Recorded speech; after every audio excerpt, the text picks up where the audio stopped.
Happy birthday to the birthday boy. It's not me. Take it off the logo. Take it off the logo. There it is. It's that guy over there. His name's Robert Adams. I'm Chris Adams for the Sin Fanatics. And did anybody understand any of those words at all? No, because that audio was weird. But I do have to say, as a movie lover, it's my birthday. I ain't gonna pick up my phone. It's my birthday. I ain't gonna pick up my phone. Yeah, okay. So my birthday's like, it's still my birthday for like a little less than an hour. You need to calm down. I didn't make this much of a stink over my birthday. No. I mean, typically I don't either, but just every time now, because of that movie Happy Death Day, that's what enters my head every time I hear Happy Birthday is her stupid alarm that wakes her up every single freaking morning. I had to quickly censor myself there because I thought I was still on Rachel Silverstream's stream. So, yeah. Sorry, I forgot to tweet. So carry on. Talk about your birthday. Oh, by the way, here instead of you tweeting, "Hey guys, we're live now," there it takes care of it. We're live now, guys. We're live now. Come on. Had a whole 20 minutes to do this before we actually went live, and I didn't. Dude, I love Rachel Silverstream. She is so much fun to chat with. I miss being able to like hang out with her like in real life. Cause she here's the thing. I sent her a link. She might pop on this, I believe, but like she was probably one of the first like Schmoedown competitors that we actually interacted with. Because she showed up at our meetup in Houston. Yeah. I do think we actually have someone who's going to be popping on here in a second. So this is going to be a really relaxed one tonight, guys. We're kind of super laid back. It's the end of the Schmoedown week, sort of. I mean, we might do something tomorrow for last week's throwdown, but for tonight, this is the end of the regular Schmoedown week, as it were. And we're just going to hang out, have some fun. We're going to watch the match here in a little bit. But then we're just going to hang out after. It's going to be a really long one. And there we go. I believe we do have somebody if we want to go ahead and bring them on now. So yeah, as from us, the Fanatics, who were, I guess people are saying OG reactors. I guess we've been doing it for a while. I am always happy to bring in new blood. He's been on here before, so we're going to bring him back again from a certain point of view. It is Mr. Jay Berlin. Welcome, sir. What's up, guys? Are you not entertained? I absolutely am, always. Constantly. So happy birthday, man. Thank you. Oh, thanks. Oh, darn. It's not your birthday. Stop it. What's going on? How you guys doing? I am Chris the Thunder Stealer Adams. Yeah. We see since the last time we've had you on, you've redone the place behind you there. I have. Yeah, it's definitely up. I've upped the ante a little bit. I've pulled out all my stops. Last time I was with you guys, I had just moved into my house and everything was still in boxes, and now officially everything's out of boxes. Nice. I'm gonna take it that you're a fan of Indiana Jones. I very much and Boba Fett. Yeah, very true. It looks good. Careful on saying that B word there. It attracts some people from other channels to talk about things that are may or may not be in said B word. The word is box. The word is box, guys. Don't say box. Oh, okay. I was like boba, like in boba tea. I absolutely love it. Who doesn't like boba tea? They're fantastic. Tapioca Chris, things. are you talking about box? I think I am talking about box. Box might be the greatest thing to ever hit this earth.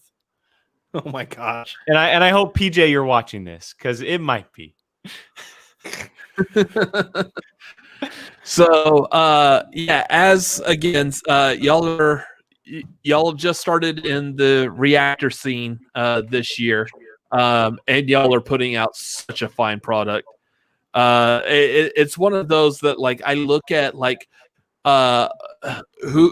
when y'all go live, I'm watching how many viewers y'all are getting compared to when we go live, and I mean just Y'all are killing it over there. Look, we talk about it quite a bit, and Brian and I talk about it a lot between the two of us. But then we joke around with Molly and Jill. We wouldn't be what it is without those two.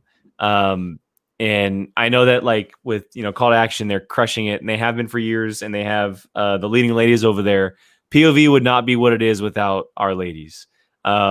They brought something completely different and new to the channel from what it was. It was just Brian and I hanging out, talking Schmoedown. Weren't really expecting anything from it, and then we kind of built this small little tiny fan base. And yeah, it's been a crazy couple months. It's been really crazy, and it's been obviously we just launched the Patreon, and we're doing a lot more cool things with that. And I mean, you guys know what the reactions. We're really the only ones that are putting out. And Call to Action T2A, obviously, we're doing reactions every single day, and so we know the grind that it's kind of creating for us. Yep. And I sit back and I enjoy your guys' after mine. It's kind of like perfect timing. Put you guys on after our reaction and get you guys, especially watching them beforehand and getting able to know what's coming, and then seeing your guys' reactions. That is awesome. It's so cool. And then obviously you guys able to get the players to come on and react with you guys, which is awesome. Okay. I changed my mind. We're going to reschedule our replay to like an hour before their show. So by the time ours know, we can see their reaction, because this isn't fair, y'all. I mean, it's honestly it's pretty cool. Like the Perri and Mike match, for example. I was so stoked to come on and see your guys' reaction to that one. And then obviously the one from yesterday with Liz too, and that being such a great match. And Liz was on. Exactly. That's what I'm saying. Like it was it's like perfect storm situations. And so you guys just, I mean, I know that, because we're new, we're getting a lot of credit right now, but we talk about it amongst ourselves. But you guys really kind of laid the groundwork for a lot of us, C2A, and a lot of people in the past to kind of like let us do that. And we're like, yeah, so I'm just, and I know it's weird because I'm coming on here and I'm totally just bragging about you guys to you guys, but like I think I might have said this when I came on the show last time. I was at Spectacular last time and I saw you guys. I was like, oh crap, like that's the Cinefanatics. Like that's who you guys were to me. And so it's super cool to be on the show now and hang out and get to know you guys better and be like, yeah, we followed in the footsteps of these guys and you guys kind of laid the groundwork. So bravo, gentlemen. Thank you for that, but I absolutely cannot wait till that we're at another live event and where we can actually interact in person. Yep. Probably still like no more than like 6 feet apart, or no less than 6 feet apart. Be able to at least hold up a glass, clink, cheers, and whatnot. So I can't wait for that to happen again. The next time there's a live event is going to be nuts. With the amount of reactors now, I mean, it's just seeing everybody's face in person. First of all, it's going to be a completely weird thing. And then the circle, more than just this, just going to be the eyes, but yeah, it's the circle just got 10 times bigger. And I know you guys can talk about it more so obviously from a year ago to now, seeing like reactors and stuff. But like I can't wait to officially meet you guys in person and officially meet, like Paul and Alex and all them over at C2A in person. And I mean, hell, meet Molly in person, because I've actually never met Molly in person as well, who's on the channel. So it's going to be really fun. And I mean, hopefully it's soon, but I know that I'll probably be a little ways away.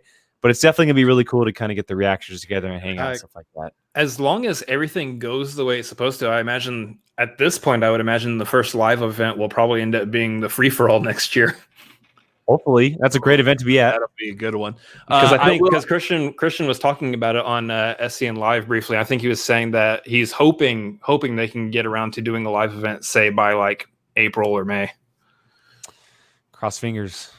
And I want to see them like go all out on that free for all, like 60 players instead of like 30 or 40. Just do not that I'm wanting to include us in there.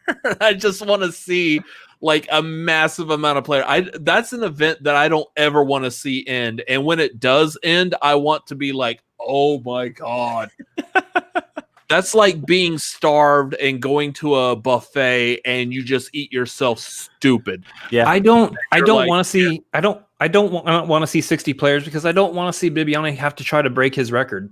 I do. He's gonna stand the whole time. Yeah, I want to see that. I'm sorry, Bibbs. I know your knees and whatnot, but I mean, I want to see that. What's so funny is how much we joke about this, but how much of a sport this is that actually is. Like, you talk about watching, say, football. Someone catches the kickoff. And they run that football the entire field into the end zone, and you're just like, dang, that's a good play. Yep. That was amazing to watch that.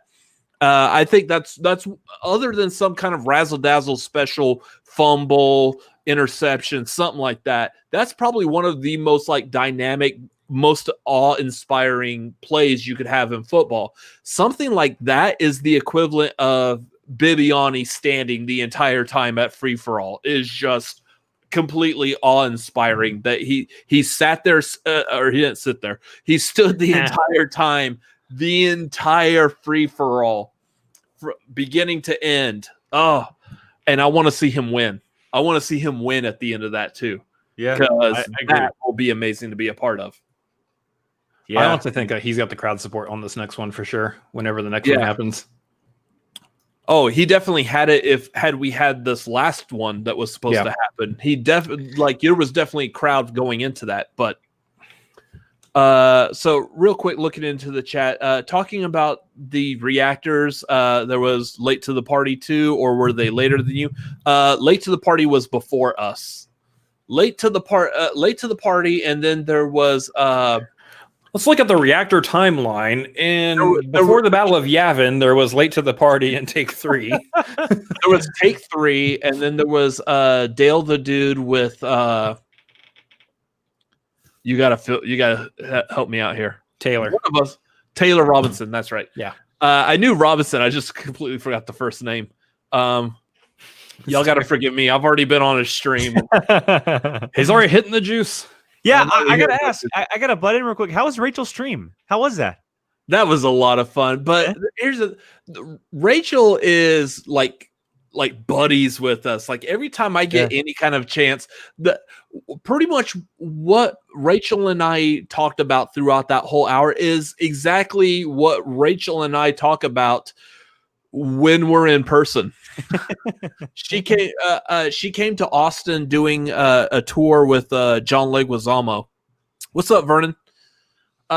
She came to Austin, and since she's here, we're like, hey, let's meet up and hang out. So we grabbed breakfast together, and that's pretty much that entire time of us getting breakfast with her. That's what it was with me and her on the stream tonight.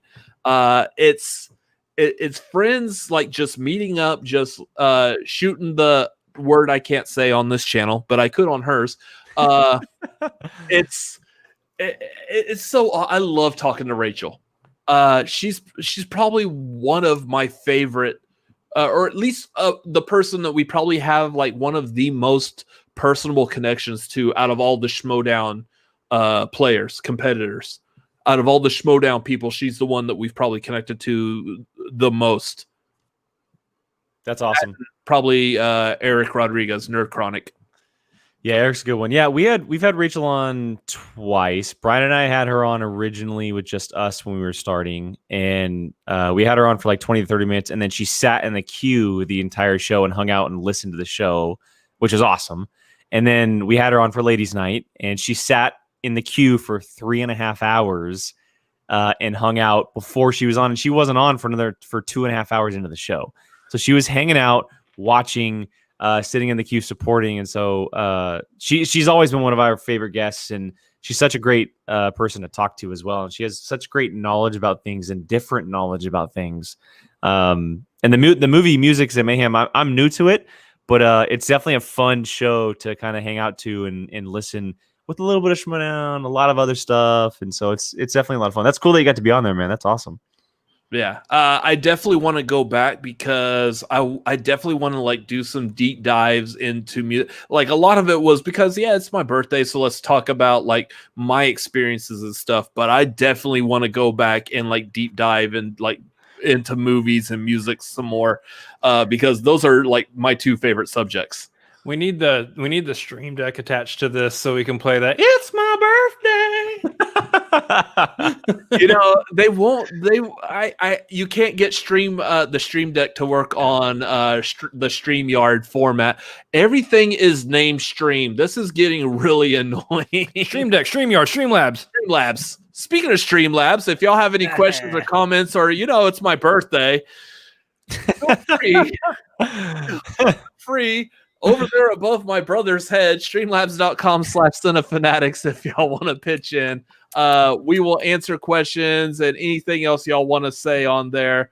That's the best place to get those out. Also, we will still take the oh, good Lord. Yes. Give us a second. We will also still take the StreamYard. Or not StreamYard, the super chats in YouTube. So feel free to ask questions. Like, we got to get this on. Okay, so we sent out this link to a certain point of view to join us. We also sent it out to a couple other people. One of whom from Call to Action, who is a dear friend of this show. It is out of everyone, of course. Is Mr. Jake Iacovetta. Oh, hey Sam there. Elliott. What's up, man? Jake and Jake. Yeah. Oh, that's right. We got the two Jakes What's up, on man? here. Yeah, what's up, man? Can't call it, cowboy. Hold on. Do you have a monologue prepared or something you can say so I can close my eyes and like imagine? No, you already said that you didn't want to do that, so it is what it is. That does sound like Sam Elliott. If those of y'all watching, if you don't know what that means you need to go over and watch Rachel Silvestrini's stream, and then you'll understand this joke. Or I could probably explain it and not be an a-hole about it. That Jake Iacovetta apparently sounds like Sam Elliott. So if you close your eyes and listen to him talk and picture Sam Elliott. Well, that's not the full story. Mama Silvestrini said my voice was sexy like Sam Elliott, and then Robert just wasn't able to accept that. So I'm not trying to help you score with Mama Silvestrini on this channel. What are we doing? Happy birthday, Robert. You're happy birthday. Mama Silvestrini. Well, there's a Schmoedown match that happened today that we're gonna watch at some point. Apparently, we need to watch the Schmoedown episode. I don't know. Oh man, this is confusing. Berlin, you've seen this already because y'all have done y'all's reaction to it. Iacovetta, have you seen this? Yeah, I saw it. Yeah. Okay, so we're gonna watch this match and we're gonna react and play along as well. If y'all want to hang out for that as also. We're the two losers who haven't seen this match yet. Oh, because I've been busy all day. That's true. So I'm actually not gonna be here for too long. I gotta get up in the morning. Okay. It's 11:30, but I just wanted to come and hang out for a little bit, for your birthday. Yeah. So yeah, I mean, we could probably wait just a little bit. So I mean, I am absolutely always happy to have Jake Iacovetta hopping up on our streams or in our video.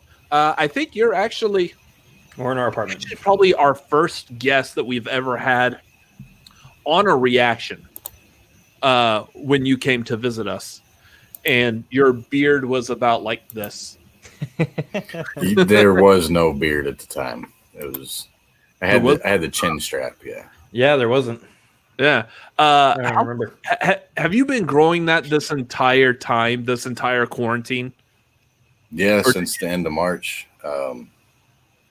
I figure if I don't have to go into work, then why not? What is it? What exactly was it about a quarantine that made like so many guys across the country go, like, you know what? I think I'm going to grow a beard. Just didn't care anymore. Laziness. Well, we also had a bunch of us were like, okay, who's gonna let it go as long as we can before you get tired of it. So our rules were that like you can cut around the mouth and you can cut out anything that's like messing with your ears, but you got to let the beard go. Yeah. So I think there's 3 of us left, but I might need. See, here's the thing: I've been trimming and like I've kept this away from the mouth because I've never had this much facial hair. Y'all seen me like with this facial hair since like April, roughly. I knew what kicked it off for me was watching. What was it? Ben Affleck. What was the way back? The way back. Yeah. Watching Ben Affleck in the way back and seeing his glorious beard in there. And I was like, you know what? I want to grow that. And it was that movie came out like on that Friday. We saw it like that Thursday night. And it was immediately after that. I was like, yeah, I'm gonna grow facial hair. I'm gonna do this. And I haven't shaved fully since then. But I have trimmed and kind of kept it back just because I have no idea like how this will look should I fully like blow this out. Plus, I do still work with the public, and eventually I think management might get after me. So, right. That's the history of my beard. I know that's what you all came for. Cinefanatics Beard Hour, late night beard hour. All right. Oof. Anyway, so yeah, it is going to be gone next week, though. Oh, I've been saying that for like the last couple weeks, but I have to get rid of it next week. You need to do like have someone come over and like film that for you, so we could see like the unveiling of the Iacovetta face. Well, it was actually going to happen on the Gucci verse a couple weeks ago, but like my clippers died, and then I wasn't feeling good, wasn't ready to be on screen that night, so it didn't happen. But it was going to be a live shaving. But this time next week, it's going to be gone. I got to get my license updated, and I'm not wearing this on my picture for the next 4 years. That's a good point. So that's right. Everyone who's watching right now, say goodbye to Jake Iacovetta's beard because it's going away. You heard it here first. This is the scoops that we're bringing you. Oh my gosh. Well, we do kind of want to get into this match just because I know we got more people that are probably going to come hang out later as well. So yeah. You are going to have more C2A. The generals debate is wrapping up right now. So, yeah. So I'd say give it about 15, 20 minutes. You're about to get a lot more people in the StreamYard. That's fantastic. So it should be a lot of fun tonight, y'all. I'm not planning like a full-on like PLD live hang tonight, but I still have to work tomorrow. But... yeah, I know. I'm kind of the funny day. I'm getting older. I have responsibilities. You know how it is. Hey, I'm with you. I gotta be up at 5 a.m. So I wanted to stop by early on too because I'm gonna be heading to bed soon on my end as well. So, yeah, it's normal for me, but you know sometimes it does hit me, especially on a Friday. It'll hit me because I feel like it should be my day off. But what time zone are you in? West Coast. I'm in California. So it's only 9:30 right now, but you know, which isn't too bad. But I mean, 5 a.m. is still 5 a.m. Exactly. So that's absolutely amazing. Just being able, like, have you real quick? Have you been doing this? I'm guessing this is for your work. Mm-hmm. Yeah. Have you been doing this like this entire time? Like, say, while the Schmoedown has been 4 days a week. I haven't stopped working since quarantine started. I've worked the entire time. Oof. Yeah. And then adding on Schmoedown 4 times a week on top of it. So Schmoedown, so Schmoedown 4 times a week plus the Sunday show, and then plus the other channel I'm a part of as well. So a lot on my plate. Yeah. Yeah. Here's the thing.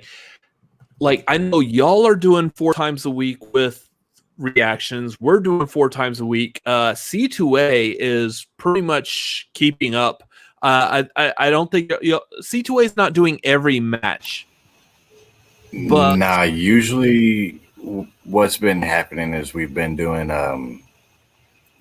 like 3 a week and then saving the rest for Call Live on Saturday.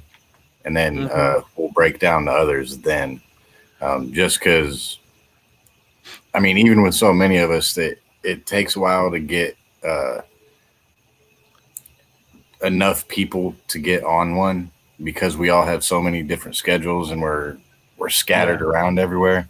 So every now and then we just got to take a break one night, and then we'll just cover the rest of it on Saturday on Call Live. Coordination becomes a lot harder when you have more people. Yeah. Needless to say, C2A is smarter than the rest of us, because we're all out here still doing reactions every single night. So we're the crazy ones. But what people don't see is exactly what that means. You just see people turn on a camera 4 nights a week, and you're thinking, oh yeah, all you gotta do is, like, you're sitting at your desk turning on a camera. The work that actually goes involved to make sure that you are available to turn on that camera 4 nights a week. This has been rough. I know on us, on a certain point of view, even like C2A having to keep up with their match breakdowns. This is a whole new push for all of the channels. Gus, a certain point of view, y'all are still new, and that y'all were like basically thrusted into this, but okay. It's not like I said the word moist. I mean, let's. There it is. Crusted and moist. Round it out. Say the word penetrate. Why would I say that, you dirty-minded? Oh God, my little brother has such a trash mind sometimes. Happy birthday! You're done on the stream. All right, so guys. Get back here. Happy birthday. Let's kick off the person who has the birthday. So, yeah, I mean, the work that goes involved to be able to produce this content is definitely something to behold. And I don't know how well appreciated that gets behind the scenes. We definitely have people that follow us. Certain point of view, you have your followers. We have people that follow us as well. Everyone at C2A definitely has its followers, which is pretty much everybody. But like, hearing personally what that is behind the scenes, what everyone goes through, I think that's what's amazing. Especially because that's not something that Christian takes into account when scheduling matches 4 nights a week. And I'm not complaining at that at all. He definitely does. There's 3 channels at least, 4 if you count. Let's Get Ready to Talk Schmoedown. They've been pretty steady on their content as well. There's at least 4 channels that are steady producing content related to the Schmoedown. Out of the hundreds of thousands, I think they're like at 300,000 subscribers to the Schmoedown Entertainment Network. Yeah, the 4 of us don't matter. Well, I also want to shout out Brandon Buck and Jeff Alterman, generals in the Action Army. They do breakdowns every night too, or play alongs. They're doing a lot of new people. They're doing, what is it, Mount Rushmore or Mount Schmoedown, right? Yeah, Mount Schmoedown. That's Ben Buckingham, Ryan Payne, and Ben Rayner. Nice. Yeah, which we've interacted with pretty much all of those gentlemen, all fine people. But yeah, there's still a lot of people coming in with after shows, and I'm eager to see what the continuing generation of after shows that gets developed is. Because, like, I'll be honest, I feel like we're running like the gamut here of people. Just we don't need any more. Y'all stop. Just let us do what we do. Y'all stop. What you can do now is you can make a pitch to join any of our channels. Just make your greatest pitch, and we'll all interview you. We'll audition you and see if you cut the mold. I mean, Kind of like what. And I am Berlin just was joking. saying I do here. love it all. I love all of it. Yeah. Kind of like what joking. Jake Berlin was saying earlier that like it was him and Brian that started, and they managed to Jill and Molly on their channel. Of course, C2A has a very, very strong amount of strong leading ladies over there on that channel. My brother and I, unfortunately, do not have a sister that we can have participating in this. So we're going based off of like, yeah, we're two white guys that have just the two of us. We're brothers. So that's our shtick that we're going based off of. But hey, you guys crush it though. You guys crush it though. Don't sell yourself short. Some of the OGs. Yep. well, thank you very much. But It was an honor to sit underneath the Joker picture, to classics and the Fanatics picture.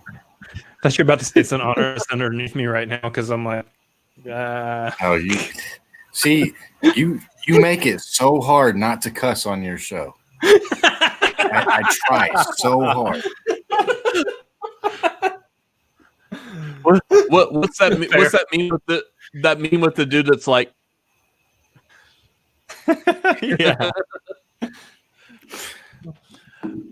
anyways, we do need to get into this match. So, Well, before you guys before we do, I'm do- probably gonna head out then since I've already seen it. Wanted to stop by, say happy birthday to Robert.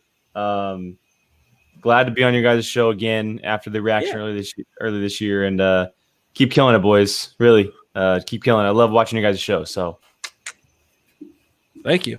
later, Thanks Jake. for Good to stopping by. finally be on screen with you too, man. Yeah, you too, brother. Anytime. Wait, real quick. Is this the first time the two of y'all have been on screen together? I Yeah. feel like y'all have before. Yeah, we've had plenty God. of messages back and forth, but never on screen together. we brought the Oh, Jakes together. Man. We brought the Jakes together. Yeah, see, you don't know what you just started. My Just create a life, hole in the universe. my, All right, bro. my life is complete at the ripe old age of 39. We brought the Jakes together. Later, guys. Anyways, yeah. Good night. Thank you for being man. on.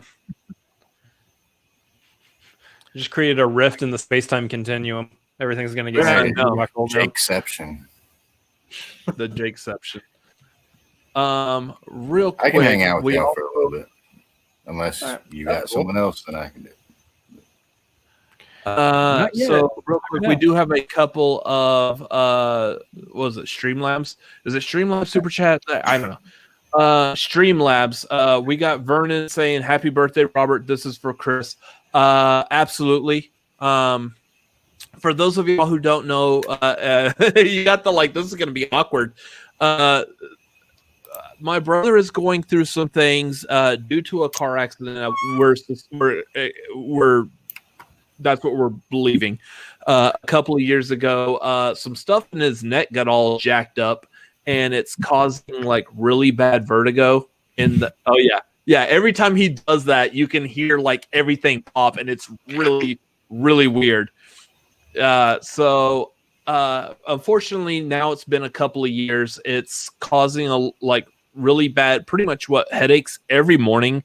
Really bad vertigo sometimes, depending on what movements you make. It's necessitating him needing to see a chiropractor at least 2 times a week, which he works for. He owns his own video production company, which is not really taking off right now during COVID times.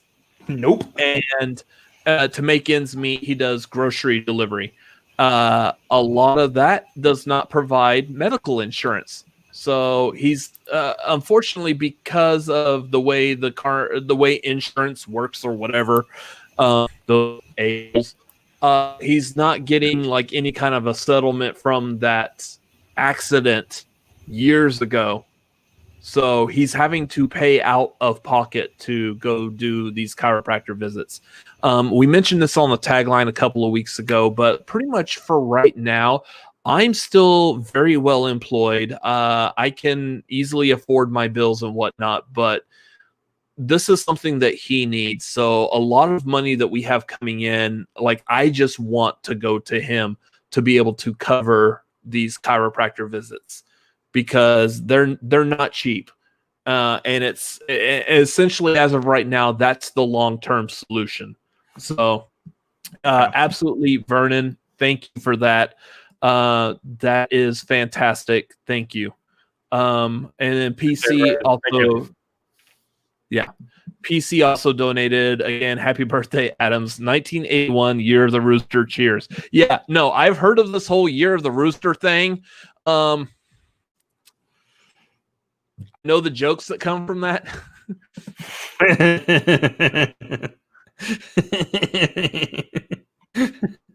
12. Let's just say the personality fits sometimes. I guess I should go mute myself again. Jake Iacovetta is down here really wishing he could say curse words. Because I know he probably at least easily got at least 5 jokes out of that. So I got like 3. Yeah, I bet you did. Hey man, it was like the, I don't know, 3rd, 4th time I've been on with y'all, and I haven't done it yet. I haven't broken, and I'm not going to. Which, let's be honest, some of the people that we've had on who have broken, I've been like, dude, I would have expected Jake Iacovetta to break way before y'all did. That's true. That is true. And I mean, when I was actually at the apartment, that like I've had people say like, why didn't you say anything? It's like, because I was over there like trying so hard not to snap at those jokes about the Action Army. Yeah, but we bought Call to Action t-shirts, so we're good there. Oh yeah, we're all good. We were wearing them. Oh, good Lord, really? What jokes about the Action Army? I think we were actually wearing the shirts that night too, weren't we? And you were like, what the hell are you doing? Nah, you weren't that night. You were wearing that shirt that you've been wearing for like 8 years every time you stream. I don't know what Chris was wearing. But you did the Call to Action reveal after that. Because I think it was like November when I came and hung out with y'all. And the awards was January. So. Oh, and we got the shirts after the awards to show the support for Call to Action, because Call to Action puts out great content. And they got the after show award, so that's our fault, and it backfired against us. Great job. No, I'm completely okay with them having that award.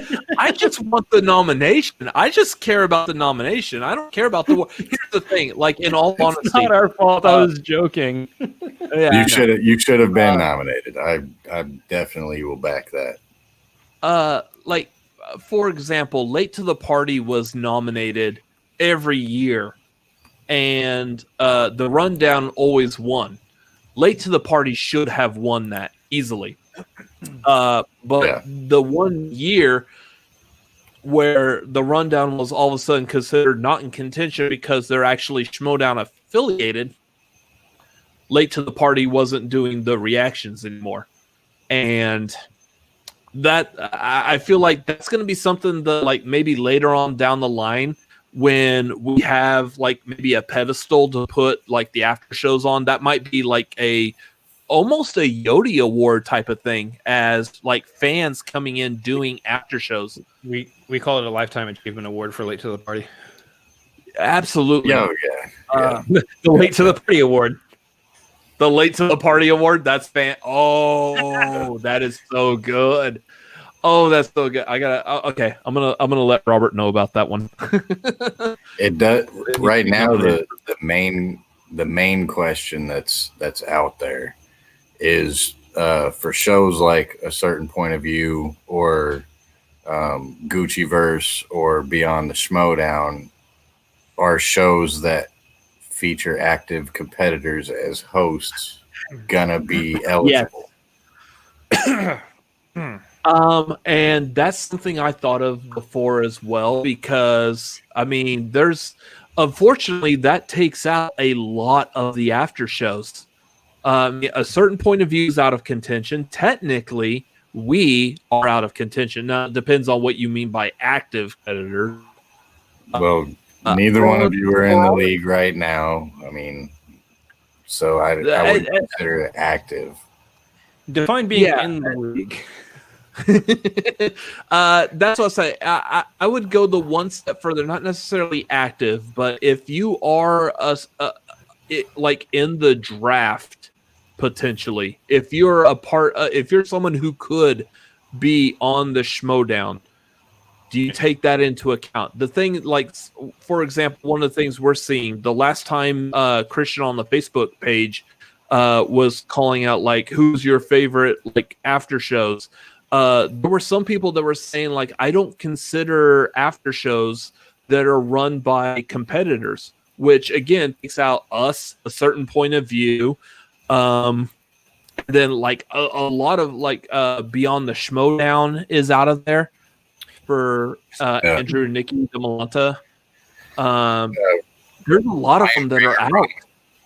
Ryan Kramer brought up a good point. He said, I would say Gucci verse no, but the 5-pointer, yes, because the 5-pointer is only Larry and Justin. But the precedent was kind of set that it wasn't about a certain show. It was about the channel. Yeah. A lot of channels have different shows. The rundown like is call to action. We didn't Schmoedown. win for chill to action. We didn't win for Schmo Baits. We won for call to action podcast. Yeah. And like a lot of these channels that have the different shows, they get the award because, like, for instance, Call to Action, the entire channel is Schmoedown adjacent content. That is what the channel is built to be. So it makes sense that the whole channel does need to get the award for that. While and at the same time, clear, I'm not arguing one way or the other, like for or against it. I would be fine if anybody else was nominated. I'm just saying that was kind of the precedent that had been set. Yeah. And so, like, even to the extent that, like, ultimately our channel is not Schmoedown centered. Right now it looks like it is, because that's really the only content we have the ability to pump out. As movie trailers come back out, as movies come back out in the theaters, our channel is movie content first. Schmoedown is just something that us as movie lovers and trivia lovers also happen to enjoy. So I absolutely love creating the content adjacent to the Schmoedown as well. So there's your separation. That, like, you got a lot of these other channels are the whole channel is Schmoedown related. Call to Action is Schmoedown related. A certain point of view. Let's get ready. Well, yeah, especially if they're named after the Schmoedown. That's why we went back and we actually created a show called Schmoedown Replay. That one particular show is Schmoedown related, but the rest of the channel is not. We'll talk about the Schmoedown, but because we love it so much. I think it'll. Right now, I don't think it's really on too many people's minds, but when it gets closer to awards time, it's going to be something that's going to get brought up, and it's going to be something that's going to be argued a lot from both sides. I'm just going to sit back and watch what people say. I think this next time, if anything, like, I don't want to dive in too much into this because, like, personal feelings aside, if it turns out this next time like it did last year, there might be some conversations to be had. So, well, I don't know. We'll see. Let's not I don't. We're live right now. Bad. Yeah, I know. I don't mean to make that sound bad, but I'm just curious as to where that might go. I just want a nomination, It'll need some clarification. That's what it is. So yeah, it'll be fine. Anyways, that being said, this is a Schmoedown replay. We do want to replay a Schmoedown episode because I'm eager to answer some questions and see how this went. Okay, I actually am. I do got to jump off now. Quick plug: Chill to Action this Sunday. Definitely. We have Jeff Snyder. Mm. We have another one lined up for the next week. I can't tell you who it is. Schmoebaits. We're gonna try to do the Rock Stars one again. We've just been having some issues with some internet issues with some people and scheduling issues, so we're gonna try to get that going again. And then next Friday we have the Last General Standing, which is basically the free for all for the Action Army Generals. We got about 20 of us signed up already. And it's gonna be ridiculous because you know us, you know how stupid we are, and there is definitely gonna be cussing. So not this channel. So clarification on that's basically if you're a part of C2A or a part of the Action Industries general level on their Patreon, you're participating in this, which is like it's movie trivia, right? It's a free for all movie trivia just amongst the generals in C2A. Right. Alex Shashek put all the questions together. The format that we're looking at right now is it's going to be 5 questions around, but I think we're only going to have 3 competitors on screen at a time because it's a lower field. But it's going to be interesting. Oh yeah, I'm eager. And we have a belt for it too. So that's awesome. I'm eager to watch this because I feel like this is going to be really good, and also a very, very smart way to get people signed up for the Patreon. So we already got one. We got one that signed up for a general just to join this, and I'm kind of like, well, damn it, I wish you didn't, because I know his pedigree in the fan leagues, and well, I'm out. I might make it around. PC said before I go, just answer a question on the super chat. My bad. One last song to listen to. Which one would it be? It would be "Simple Man" by Schmoedown. It's my #1 song of all time. Nice. That cover of it is my #1. Yeah, I don't know if I know of the song. I don't know of the cover. And this is probably the second time this week I have heard of people saying that this cover is up there with like the greatest covers of all time.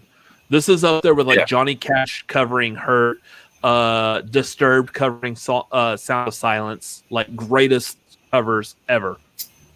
I listen to it at least once a day. It is legit my favorite song of all time. And just that cover version by Schmoedown. Yeah. Chris, do you know yours off the top of your head? Y'all know I know mine. I had to pull it up. I actually recently made a playlist of all my favorite songs and stuff. So I want to go with it's the one I put at the end of the vlog I did. Was it in our trip to LA in 2018? I think the one at the end of that Life As Is. Was that the one that you were playing a lot that I started getting into? Yeah, Life As Is by Open Hand. It's a song that feels like things are coming to completion. So I think that one feels right. It's kind of like, and everything's complete, everything's over, we feel good. All right. I like that one too. Of course, those of y'all, anyone who knows me, my brother could easily guess what mine is. The what? Is it Pink Floyd? Oh, it is Pink Floyd. Absolutely. Yeah. It's gonna be comfortably numb. Comfortably Numb is the end all be all of classic rock songs. That guitar solo, if that was like you're on your deathbed type of thing, and that's the guitar solo you would want to go out on, just absolutely gorgeous. I love that song. I'm super depressed now. Yeah, that's what that song unfortunately causes, because anyone who's familiar with the entire Wall album, unfortunately, that's what the Wall is about. But it's still a phenomenal album and definitely worth a listen on the level that you get what it is. But I'm not like a Pink Floyd shill over here. We need to watch this match. And Brandon Buckingham, we see your comments in the chat, and thank you for happy birthday. And the other thing, also the other comment. We almost made it without. Yeah, the chats don't count. Y'all can say as much as y'all want in the chat. I'm just not pulling it up on screen. Yeah. Anyway. All right. Well, I'll let y'all get to this reaction. I still got the helicopters going, but yeah, I gotta head out. So happy birthday, Robert. Well, yeah, thank you. Real quick, how are you doing? How are you holding up there? Because I know you've been in the path. Everything fine? Yeah, we had a lot of heavy wind, a lot of heavy rain, but no damage or anything. Just got a lot of stuff to sweep up. So yeah, I'm good. But happy birthday, brother. All right. Thank you, sir. Have a great evening. Thank you for joining us. It's a stupid water. I know. It's all I got right now. I got a bottle of whiskey in the kitchen. Go get some. I'm not drinking alcohol right now. Away from each other. Just okay. Salute to Jake. Yes. All right, later, y'all. See you, man. So we do. I told you this. I'm not. Yeah, I told you I'm not drinking alcohol right now. Yeah, so once again, he has this vertigo problem, which, I mean, I'm already off balance. I would be like, let's throw some alcohol on this. It'll be fun. No. Speaking of which, before we jump into this match, I want to throw some alcohol on this because this will be fun. So yeah, hurry up. We're an hour into this. I know. Get into this match. So he's going to take off, which is going to leave me sitting here by myself with you guys, which is fine. I love you guys. I'm so glad you're all here joining us on that fool's birthday. He can hear every word I'm saying right now, which is hilarious to me because I can say anything I want, and he can't make any mention of it until he comes back and sits in his chair. Yeah, I know you can hear me. The old man in the kitchen somehow still has his hearing. He can hear me. He is not 40 yet, but dang near close. And hurry up. I want to get to the match. I'm going to go ahead and pull it up real quick, actually. That's actually a good idea. You should pull there it up. He is right there. Yep. All right, guys. So this is Reilly versus Perri. Who do we got on this? I don't know. After Perri beat Mike, got the upset over Mike, I really don't know anymore because, Reilly's had a history of being upset in the past. So he's also has a history of being a champion. And I think like the history of having the upset in the past is what led us to like really kind of hoping maybe we see that upset with Video Drew. Also because we are big fans of Video Drew on this channel. Not to say that we're not fans of Reilly because he's the first. We love Reilly. He's the first Schmoedown competitor you see in our intro. I mean, if you go and watch like our intro that we do. Yeah, so Reilly was the first one that popped up on there. So, yeah, we're big fans of Reilly as well. But I love him. Reilly's a great dude. The conversations that we've gotten to have with him, at various events, he's a great guy. Unfortunately, we haven't gotten the chance to meet Perri yet, and I would love to because she seems like a lot of fun to hang out with and talk with, also, especially because she does a lot of stuff in the movie industry. And again, we're running a movie YouTube channel, so being able to just talk shop with her would be a load of fun for us. So I don't know. That's the personal aspect of it. The competitive aspect of it, both are competitive. Reilly's been in the Schmoedown for a while. I really don't know who to pick here. Yeah. Perri's riding that high off off of beating Kalinowski. Yeah. And Reilly, I know Reilly really wants to make it through this tournament. He's because Reilly versus Dan at the end of this is going to be fantastic. But so Perri versus Dan, like, I don't know. Especially if Perri makes it, if either one of them make it all the way through some of these other competitors that are still in this. Yeah, it's fun. There's a lot of fun here. I don't know. I feel like I want to give the side edge to Reilly. He has been a champion before. I think that's the thing is you got to call it skill over will. Who wants it more? Who might have the ability to win this based purely off of skill versus will? Reilly, I would say Reilly has the edge, but I wouldn't be surprised if Perri pulls out the win on this one as well. Absolutely. Let's jump into it though and see what happens. Because this is going to be a good Finstock exchange. Tyler. It's going to be a good Finstock exchange versus Corky Mercs here too. Oh yeah. Yodi versus Scary. Anyway, thanks guys for hanging out with us during the replay. We're going to actually an hour in for finally getting into the map, but this is just a relaxed, chill stream tonight. We're just hanging out, and I know other people are going to jump on a little bit later. So it's so funny how this match is. First of all, if you look for most brackets, and I don't think a lot of people would have had this particular David Webb. match. I know that. Boy, I know that name. I'm glad to have it because it's kind of a reunion for us. It's kind of a generic name. Collider White Elephant. I feel like that's 2015. We have perhaps the greatest host in the history of movie talk, Perri Nemiroff, taking on Mark Reilly, who is a regular and everything from Collider Live. All that good stuff. We saw them at the day and Christian. I'll tell you this, I'm completely okay with admitting I'm having to Google this one, and these are two of the and that's a good one. If you're Googling right, you'll find the answer for that. Very friendly. No, they were good friends. They did a lot of shows together. They worked together for years. And Mark Reilly right now, it's so funny where they are in their Schmoedown. Let's go ahead and pause real quick because first of all, I know we just started it and we're already going to pause it, but a minute. I know a minute and a half.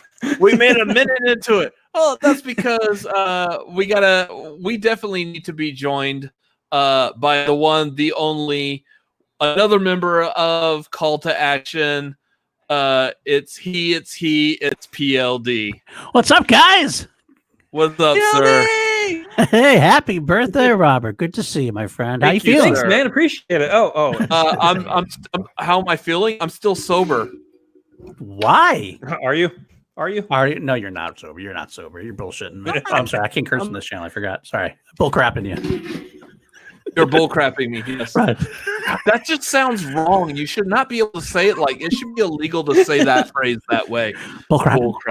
Let me see. Okay, I did that. So what are we up to? You guys are watching Reilly and Perri? Yes, we just started. Have you watched the match already? I did. I had to do a breakdown earlier for on C2I, so I did watch it. But I'll gladly watch you guys play along and give you some pointers on a question that I didn't make. That's cool. If you got like anything y'all notice, here's actually a good thing. This is like Jake Berlin was joining us earlier. Mm-hmm. Okay, maybe I am feeling that a little. If from y'all's watching of it earlier, if you feel like there's anything that y'all might have discovered earlier that you want to bring back and talk about, fantastic. Yep. Sounds good. But thank you for being joining us, sir. Thank you for having me on, and you can I'm here as long as you want me. You can kick me off whenever you want to get rid of me. If I start offending you too much, it's fine. God, please don't. We're definitely going to get me off. Okay, that's enough of that. Wow. Okay, let's get into this joke is not going to get old tonight. You kicked me off on my birthday stream. It's going to keep happening. Probably. Anyway, yeah, we're gonna watch this, and then we're definitely gonna do some hanging out towards the end, also. So, yeah, going back to who had taken Going back to time off David and Webb real maybe quick. decided I'm going to step back, and she came back for exhibitions. Apparently, and that's performed very well in Jason those Bourne's real exhibitions. name. So she said, Yeah. start doing I this. knew I knew And it. then Coy's I knew like, I knew why it. don't you come join us? She's like, all right, I'll do that. I did And not Coy know was the that one. right Spoilers. decision because she Spoilers, plays off man. Maybe the There's a question you would have gotten I'm wrong. not just talking about of the tournament. His of name the is year Jason. and beating Mike Kalinowski. Well, actually, Luckily if that- you watch Jay and Silent Bob's And the she beat reboot, it. Jay and Silent Bob's Then they reboot, decided you'll know that Mark Jason Riley Bourne's real name is having a little Loki. bit of a rough stretch. There's no doubt about it. He Ah, said it. that's a good point. That devastating Or blow. it's Matt Damon. And then he followed that up with Matt not Damon. great performance, Matt he will tell you, Damon. against Yeah, video see, trivia. here's So the Mark thing. Riley They trying to didn't get say back that to Mark Jason's Riley Bourne's old. real name was Very David hoping Webb that doesn't happen. in that movie, The Rock. It really is Otherwise, I would have because gotten it right. fans will know when you Oh, watch Lord, a here we tournament go. setting, and we've mentioned Wow. it before Wow. in previous Wow. rounds All of right. this All video. right. Is this starting already? Sometimes Can you just I guess it later is. on that. Didn't wait long enough, huh? Okay. Even if you're limping into the next round, that's all the confidence. You just remember how many drinks you've had. Just so this might not be the time you want to challenge me at this point. Flipper, shall we say? Because I haven't had that many before you knock out somebody like Mike Kalinowski. That's his excuse every time. I haven't had that many. I haven't had that many, no. I'm You fine. just I said only the had word one train bottle of with- Jameson. You said the word train with absolutely zero reason or context. Well, listen, the thing is with Perri is that she had to start off. Well played, sir. Well with played. Rough Road and playing Mike, Well and who's a two-time Intergeekdom champion. Jake, how could you forget to like the video, champion, Jake? two-time Come team on. champion. Come on. And now she's up against the former. Yeah, we two-time almost knew singles without champion. cussing. That's my bad. So if she can pull this off today. The fact that- What's funny that Jake was able to hold on. Jake was able to hold out? Damn. That's one more thing that Jake's going to be able to hold over your head. You take this match. Damn it. two in a row. This is a very Start similar it. See, run I did it again. I don't even know what the cursor is about anymore. Dang it. Back in the day, if Perri Nemiroff, who was 0-1, hasn't competed in singles before her match with Mike, like in 3 years, we're gonna see what's going to happen. Whiteboard. We know that Perri Nemiroff's knowledge is second to Oh, I none. can't It's jostle my head around how like well that. is she learning the I game. might Her need this match here in a with minute. Mike, it seemed like pretty well.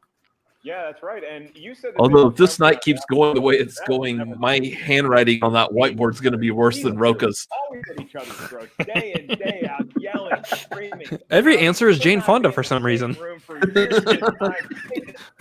Dude, my favorite was when he did that joke in Houston Yeah. with Double Toasted, and he's all like, "Yeah, that looks like Jane Fonda to me." And like, all right, It was constant conversation. Roka's ability to own his foibles, so to speak, is fantastic. Yeah, oh, yeah. Maybe not. Eventually. We'll have to find out with it. Not right away. You got to give a little bit of time to get over it. But then it does. That's true. That fourth round. Oh yeah.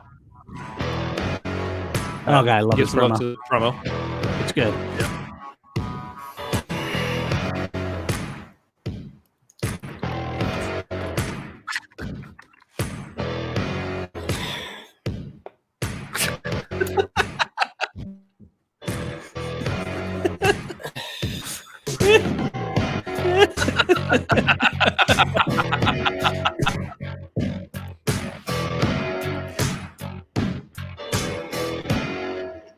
Well, that happened. I don't think I've ever been upset like this. Yeah, tough match. I mean, we know that going forward, that's not going to win games. But lucky we escaped with a victory here. The thing about the Schmoedown is that when it knocks you down, it can knock you down hard. I just don't think that Mark Riley has got the juice.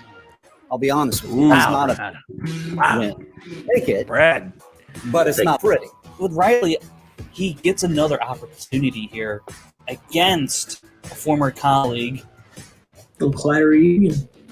Me, Perri, Reilly. It's gonna be good. Get ready for the most backwards pep talk in the world right now, but I've got some confidence from beating Mike Kalinowski. There is no doubt, but I don't want to get ahead of myself. I know things can change. God, I'm so glad Perry's at any back. second. So with playing Dude, Mark Riley, yeah. Once she left, she was so frustrated and stuff. I think, and like just getting her back. I do think So Terry good is a for the type league. of player when things really go your way, then she's dangerous. I've had to change my entire game now. Like going in against Perri, Perri is like, Perri's sneaky and good. I remember back in the day when I used to have fun in the Schmoedown. Study here, go over there, maybe try to win a belt here. Forgot who I was. I'm gonna go have fun and play a match of Perri I know how to play, and that's just one question at a time. Mark Reilly won is a wonderful person, but I know his reputation in this league. Either I legitimately win, and yeah, that would be wonderful. Wait. But if I lose, I'm losing to one of the nicest guys in the world and an accomplished Schmoedown player. That's not a bad loss right there. I hate this match that I just did because I know how much better I am. So Perri, I love her to death, but she better be prepared. I can work with my weaknesses if I have the strategy. And I think I do right now. You know what else I have? Got a little extra duty love this week. It's not real. Kind of want it to be. If I set my mind to it, I can win. I know I can. Oh my God. Oh, jeez. Love me a laugh. Hey, PC. Good to see you, PC. Yeah. It's Pete. Little Leia love there.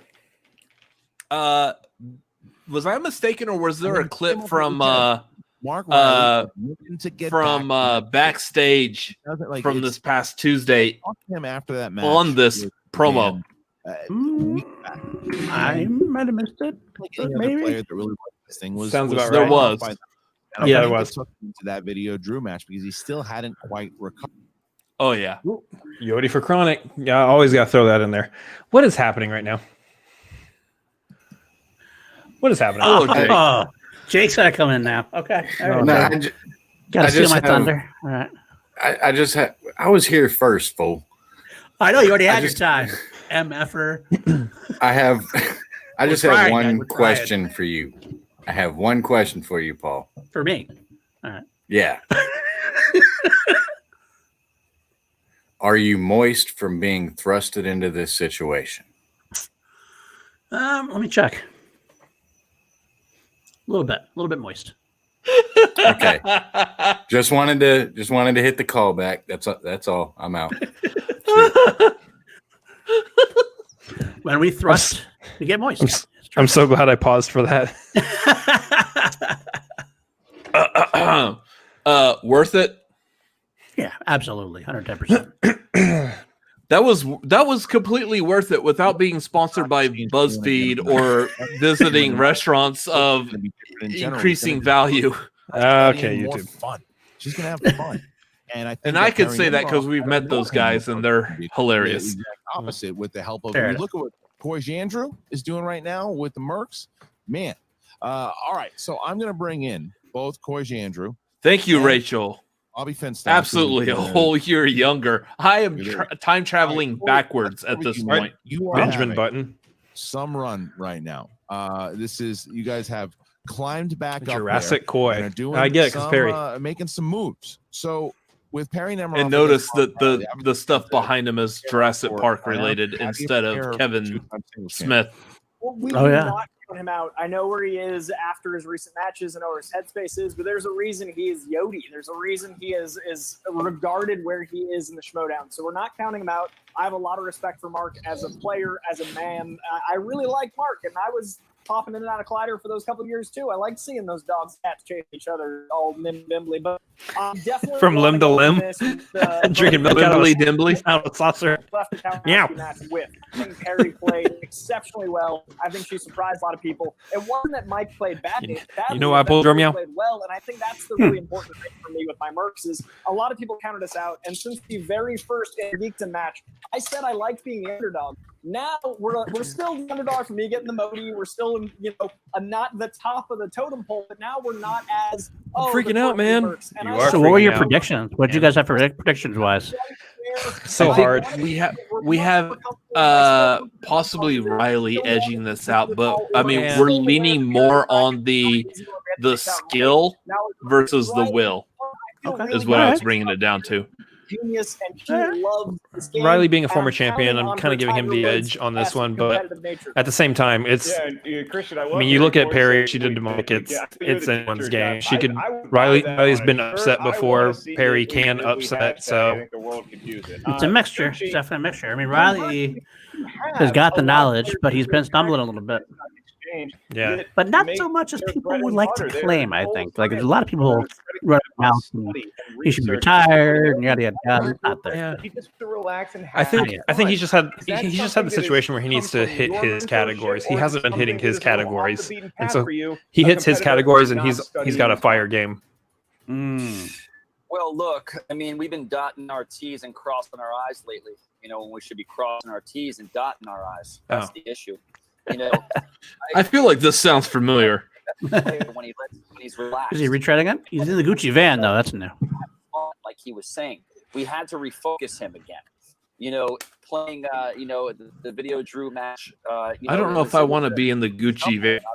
What happened with the boss? I gotta make the joke. I think he's outside Perry's house waiting to cut the cables if things went bad. He's back on track. He's gonna back having. He's back having fun. And we're Now gonna try that to I make feel like this that sounds series more like get something back. Kaiser would Give do us that than one or Gucci. two more Reilly True, runs. true. No, he had- All right. Well, thank you both. But here's the thing: now that we're in the virtual Schmoedown, where pretty much, I mean, let's be honest, kayfabe aside, everyone knows everyone behind the scenes. I wouldn't doubt if someone was trying to do something shady like that just for fun. No, no one's going to do that, but that's still pretty funny. Nibbly bibbly. Ladies Nibbly bibbly. Nibbly. Is that the quote? Is that the quote for the match now? Nibbly bibbly. I think gotta be. I think so. Representing the Quirky Mercs with a record. This is what y'all would name. What y'all named the breakdown to this? Nibbly bibbly. There you go. Perri Nemiroff. Perri Nemiroff. Ooh, look at that. Get that? Add it up. That's a tough-looking tattoo, right? It's like Mike Tyson having his own tiger. I gotta say, if that's a real tattoo or if it was just like a press on. No, it's fake. It's fake. This was something. When you what I love about she this actually match. got that for real though. Yeah, I wouldn't either, actually. What I do love about this match is the fact that like we've had a lot of intense like rivalry type matches where people were going at each other. These guys like each other, so it's kind of like a breath of fresh air and a little fun match to have. Even though it doesn't mean there can't be intense as far as like competitiveness, but it's still just more of like a fun going match. That I didn't want to do after winning that one match. Yeah, especially after was get ahead of myself. After corruption. And have that after having corruption yesterday. Cloud the importance of the work that I still needed to do. Which I mean, that one's still had Liz on, and she's also a breath of fresh air. So it's going to be the key here. I'm basically approaching it the exact way I approached that Liz, last match. Strategy and fun. Real As long quick, as I can accomplish Paul, those two things, I think I have a chance. We had Liz on last night, and I was telling her she definitely needs to come on chill. She's one of those that once y'all can get her on chill and start asking her those like really in-depth personal questions, oh, she's gonna be amazing to interview. Yeah. All right. She will be so amazing. Like I cannot wait for her to be on chill. Does she seem receptive to it? Juice back. Yeah, she's got a load of stories. It's just a matter of scheduling. Fair enough. Fair enough. You also have a faction. I will say, like her appearances on Schmoedown do not give her enough credit. She is fantastic. Another round in the tournament. What does that say about Scary Perri Nemiroff? I'm very interested to talk to her. She's definitely on my list of people I wanted to get on. There are a lot of nice folks out there who like gave me a pat on the back. Speaking of which, do you know who we're having on this week? Oh, he kind of slow to announce it, but did you hear who we're having on this week? Jake said that y'all are getting like it was a stroke Jeff of Snyder. luck. But if I win this match, which to me is weird. So I was like, how did we go like 52 episodes and not have him on already? That just seems weird to me. Wait, we had Jeff Snyder on our show before you. Oh, he's been on Schmoebaits. He's been on Schmoebaits. He's been on AAA. What is that? I know people are like, what's that? Wait, really? Why was Jeff Snyder on AAA? Oh, it's his Asian side of Boston, I guess. I don't know. Perri Nemiroff. Oh yeah, forgot about that. Everyone keeps forgetting about that. Representing the Finstock Exchange. It just never seemed to like work out. Like it was just they were gonna have him on one the Asian side of him that likes eating clam chowder with chopsticks. Exactly. Oh. 2018 There's just nothing about that sounds enjoyable. No. I'll be honest, I never had clam chowder until I visited Boston, and it's fantastic. It is fantastic. I live close to Boston, as you guys know. So yeah. Interesting. The jacket's not on. Does that mean something? I don't know. Look, man. So he's going with the was it the Superboy look? Superboy look. There you go. It means his AC is not working. It means Los Angeles is on fire. Played against Drew. Ooh. It is not necessarily a good joke. That I want to do it. It's time to restructure and point my and a new direction. Yeah. You gotta try to keep some levity in it, otherwise everyone's just gonna get sad and depressed. Oh yeah, dude, I'm liking his like horror figure display back there though. Yeah, he's got the new Nightmare Freddy figure in front of the Jason mask. Who I was because I'm running around with some guys. Okay, you get it. You like horror movies. Stock has changed. I too like horror movies.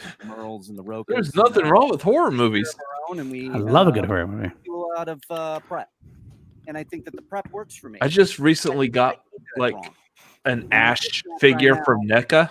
All about having fun. Oh, I'm loving this figure. Very nice. Look at his hat. His hat says "Discover Perri." Yep. Where I was just going in and knowing that I'm just want to have a good game, play like I know how to play, which is having fun. And then, like, if I win, great. And if I don't, well, you know what? Then I work on it again, and I take it to the faction, and we get better for next time. And so here we are, a little bit looser, a little bit more fun. We'll see what happens. I do say like he does like right from the get go. I noticed this before is that he is so much looser than he had been. Like he had seemed like so uptight recently. Like this is like I don't know if it was nerves or if he was like getting his head. He just seems like Perri Nemiroff. Let's do this, and it's all right. Let's just go. Let's have fun. Your newfound Zen philosophy. He's trying to go back to, like back in the day. They talked about back in the day when everyone was just like a bunch of friends getting together, having fun, answering movie trivia questions. I think that's what he's trying to find that Reilly again. He's trying to go back there and just shake it loose. Let's just be a bunch of friends having fun, answering questions. Absolutely, great win. And I think because so got of it, he's PC with $5 super chat. So two old friends that come together. Okay, last movie y'all would watch. Hi P. I don't think so. Let's do this. I love PC's names when they're just all the different names she's come up with over the years. That's not your real name. We have a couple of people that like rename us various things, and I kind of like it. Like it's kind of interesting. Yeah, it's fun. Fun where they come from.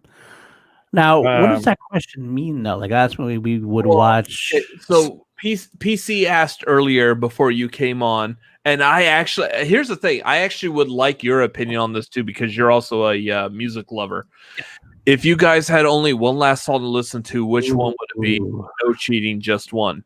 So, kind of in the same vein, like, what would be the song or the movie that you would want to like go out on?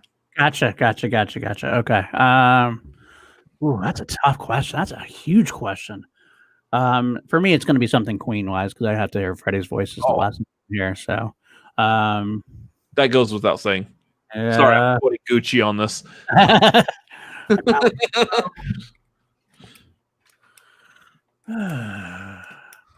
I always liked White Queen off the second Queen album. That's a love song that Brian May wrote, and it's like the prototype of a power ballad before power ballads are really big. It's a great guitar song. White Queen? It's called White Queen as it began. They had the Queen actually. They have two sides, the white side and the black side. As the March of the Black Queen was on the black side. Instead of having side A and side B, it was side white and side black. It wasn't racial, I don't think, as far as I know. But it was White Queen as it began was the name of I think it's the third track on the album. It's a Brian May song he wrote about an unrequited love interest he had, and it's just a beautiful soaring song. It has a great little middle section as well on guitars. It's pretty beautiful. I love that one quite a bit. Probably my favorite. If I have to say favorite Queen songs, I'm always like have a top 5 that definitely rotates out. I probably have like 15 songs that kind of rotate in and out of my top 5, but White Queen's always been on there. So that'd probably be the one I pick. Pretty good. So, last movie y'all would watch. I mean, I know my answer. My answer is easy. I'm gonna kind of cheat a little bit on that one, actually. Okay. No cheating. I'm gonna cheat on a little bit on that one. Combination of Infinity War and Endgame, one movie. Bring them together as bring them together as one movie, and I'm going to watch it in a theater full of people who haven't watched them before. Ooh, that's a good caveat. That is a good caveat. Well, who hasn't watched those movies before, though? Look, it's my hypothetical situation. I'm going to zap it from the memory of a lot of people who have already seen them and want to see them for the first time again. Okay, that makes sense. Let me go pull up my Infinity Gauntlet on my closet real quick. If I had to choose for me, surprisingly, it would not be an Ed Harris movie. It actually probably. I think it has to go Star Wars for me because I'm such a big fan of the franchise. I think I'd probably go, even though Empire is my favorite, if I'm going to go out of the film, I'd probably go out Return of the Jedi just because it has the ending with Vader and everything else. No, Jake. I just saw Jake's. I don't know if I want to highlight. Chris, if you want to highlight it, up to you. But damn, I can't. I have no power here. I totally would. That's a good one. That's one way to go out, I guess, in a way. Oh, yeah. Doesn't know if he's coming or going. I know mine easily, without question. The movie I will go out on is going to be Shawshank Redemption. Of course, there is no other movie that gives you hope for humanity like Shawshank Redemption. The end of that movie, I challenge anyone to still be sad or depressed by the time you reach the end of that movie. It's not possible. Mm-hmm. This is a good question. Do I get zapped so that I don't remember them either? You know what? I don't know. I don't think it really matters either way because like I've gone back on YouTube and watched like the crowd watching Endgame, the catching Mjolnir for Captain America and just the whole portal scene and everything. And I've listened to like the crowd and it's still just even watching it on YouTube on my phone, it still gives me goosebumps. I would say you want to watch it knowing because you've already seen it without knowing. So getting like prepared, like knowing it's coming up and like being able to like, you're taking in the audience instead of the film at that point because you've already taken the film, taking the audience while it's happening. So I'd say you know it. Yeah. I would go that route. PC is saying my Google search is so confused. That's awesome. So that's our opinion. I feel like we should get the opinion of maybe someone else as well. Is there some hot takes coming? I'm gonna guess there's some hot takes coming. There's probably some hot takes coming. Possibly. If the hot takes are ready to be brought on. Kind of looks like it because she's thumbing through her notebook there. Let's put some hot takes on. Also from C2A. Get ready to do that again because that would have been a good thing to bring you on. Also from C2A is the one, the only, the Alex Shawshank. Listing all my hot takes. Hot take number 49. Okay. Excuse me. Cats is a good movie. What? Crazy. No, that's not true. That's the hot take of a hot take, you know. So as of right now, what movie would you want to go out on? You're on your deathbed. You only got enough time to watch one movie. What is it? On my deathbed. Were I to die right now? Essentially, like the idea is that you only have like say the amount of time it takes to watch one movie, whether it's some super short Disney animated movie from like back in the 40s, or say it's a 4-hour long like Lord of the Rings extended edition.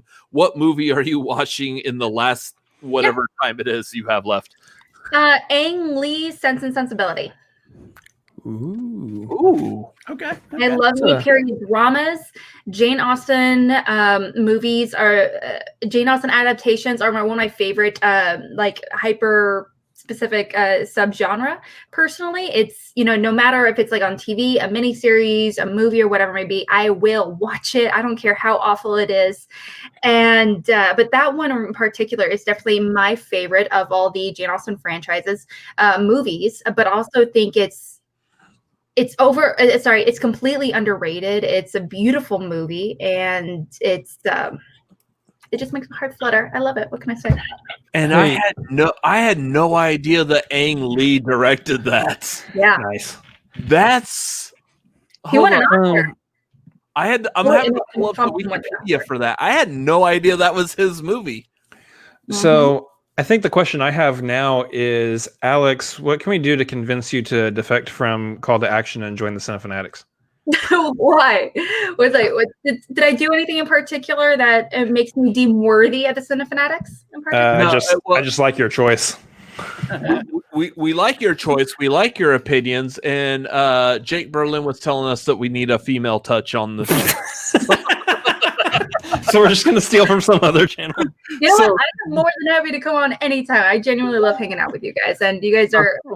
You guys are just, so much fun. All that a bag of chips. So unfortunately, the shtick that we have on this channel is the fact that the two of us are brothers. So you kind of have to be related to us. So are you okay with being our sister? Our long lost sister. You know what? I already kind of feel like that's the case. I mean, like, I have family down in Texas. You never know. We might be like a cousin, so we just don't realize it yet. We'll just adopt you into the family somehow. Yeah, I mean, we'll find some way to make 23andMe work. I mean, we'll figure it out. We'll figure it out. You know, we'll tell our divorced parents to adopt you. We definitely have a lot of similar opinions on food. I do think that Texas barbecue is the way to go. Also, some of my favorite restaurants of all time are like pretty consistently in Texas. What's your opinion on Whataburger? Whataburger, I really enjoy Whataburger. I do. I think she's pandering. Right now. I don't think it's like the best burger of all time, but boy, do I enjoy Whataburger. Here's the thing, Paul. Have you had Whataburger? I did. The time I went down for the Houston event, and it was fine. No, but I mean, you're fine, okay? You say it's fine in comparison to what? In-N-Out? Christmas, you're fine. Actually, it's been longer since I've had In-N-Out, so I don't know. But I thought In-N-Out was just fine too. I didn't think either of them. I didn't think either of them were very like over the top spectacular. I prefer Five Guys to both of them, to be honest. Five Guys actually isn't bad. I like Five Guys. Five Guys isn't bad. I'm like, what I like is when someone turns around and says like the best burger is Mighty Fine, and I'm like, oh god. No. If you like a piece of meat with no seasoning, then Mighty Fine is Mighty Fine. But Mighty Fine, that's for sure. Well, and I don't know how it is by you, but we have a lot of we do have a lot of Five Guys here in the St. Louis area, and almost every Five Guys that I've been to here in the St. Louis area, it's fine, except it's so greasy. I always like walk away from my meal feeling bad about myself, It's like I like about it in a way. I love my grease. Give me some. I want to feel bad down and dirty. Give me a good dirty burger. You've seen how they yeah, maybe. Yeah, you've seen how they cook the food though. Yeah, that's true. It's on one giant flat top with all the grease and everything from the other burgers that they've cooked. The idea behind that, though, is that you're building flavor upon flavor. I could sit here and talk about food. Like, that's the other YouTube channel I should be making besides movies is something about food. Oh, like making like Sushi Way? Like our kitchen sucks though. If our kitchen didn't suck so bad, I would start a food YouTube channel in a heartbeat. And I would be the food correspondent of the entire Schmoedown, which I don't know why you need that, but it's a gap that no one else is filling. And our guest this week, and our only guest that we're ever going to get on this channel, is Adam Gertler. Yeah. Hey, you can have Matt Nost. I would love to have Adam Gertler on a cooking YouTube or Schmoedown related. Pizza special with Matt Nost. Well, Adam Gertler actually competed to be the next Food Network star. Oh, I know. He's on a whole mess of like food kitchen contraption commercials. Words. Yeah, words are escaping me right now. But they're in the bottom of the glass, Robert. Infomercials. Yeah, somewhere. I'll get there eventually. They're at the bottom. Just keep going. That's what Chris told me when I was in at Eric's house. I think in at Spectacular. Yeah. So when he was sitting right next to you when Andrew guy said he's going to retire, I just watched that again the other day. That was so fantastic. It's canon. It's canon that I made him unretire. That's what's canon. There's definitely something between watching that YouTube video and then actually being there and living what happened during that, which I'm not going to deep dive into at all, because I think that's one of those, like, you know what? If you want to know how that was, then start your own after show reaction channel. And be invited to one of those like mega reactor crossovers, and then you'll see the shenanigans that happen behind the scenes as well. That's a good word. That's a good word choice. Shenanigans. Yeah. Well, that's the safe word for our channel. Yes. That's why I feel like we're not allowed to curse, Alex. Just so you know, we're not allowed to. 90% of this channel is trying to find words that are okay to say on this channel. Anyways, yeah, Jake Iacovetta's got it right. There are no words for that night. That's a good point. Sure. Very good point. Alex, I don't know how long you were watching before you jumped in here, but we are trying to watch along to the match today still. Really? I don't know why we stopped it. I said something. Yeah, it's right there. We're 18 minutes in it. We'll make it through this. We'll make it through this match by the time I turn 40. Yeah, there you go. Are you sure about that? I have no idea at this point. The stream tonight is super relaxed. We're watching the match today because we haven't seen it yet, and we'll be hanging out throughout the whole thing and hanging out afterwards too. So if you want to stick around and watch the match with us, you're welcome to. Yeah. That's fine. I may go get a bite to eat and come back, but go ahead. In that case, I can, definitely get down some questions. I'm still preparing questions for the free-for-all. So last general stand.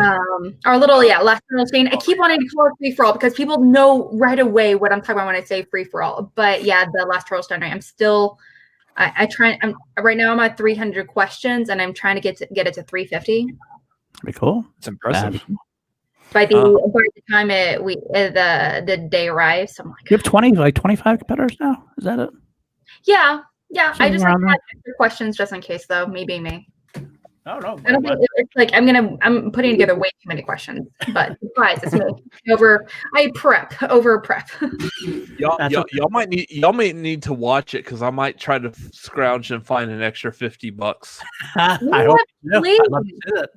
I would love it if you came in and dropped in and took us, and really highlighted everyone. Alice will promise one question about The Rock if you buy in. She'll promise you one question about The Rock. What makes you think Dwayne The Rock Johnson isn't his own category? Yeah, I'm pretty sure that's not The Rock that POD is referencing. Oh no. Well, I love The Rock. Nick Cage. I mean, he's fantastic. He also has his own slice in my little last straddle sending situation. Just give you a heads up. Who played Nicolas Cage's son in Color Out of Space? I think I know the answer to that. Oh, I wonder. A Schmoedown competitor. Was that Video Drew? Yes, Video Drew played Nicolas Cage's son in Color Out of Space. Have you seen that movie? Hey, she has not specified a personal pronoun, so you never know. That's true. It's a whole new world at this point. 100%. So, Alex, have you seen the match from today? Yes. Okay. So if you want to participate as well, we're still replaying it. Got to stay on brand. And always. PC is apparently like getting us all set up like we're at the like we're on death row or something. Like we got to. She's asking, okay, what about last meal? Mint and chip ice cream thrifty. What's I'm seeing it. You can have. Kill us or kill you guys? Is that it? PC, I'm seeing a chiropractor consistently. I'm not dying. Yeah, that's it. If you were on your deathbed, you only have a certain allotted amount of time Here's the thing. I will be honest. I kind of want to go back and ask Alex the other questions as well. I know we want to get to this match, but we'll never get through this match.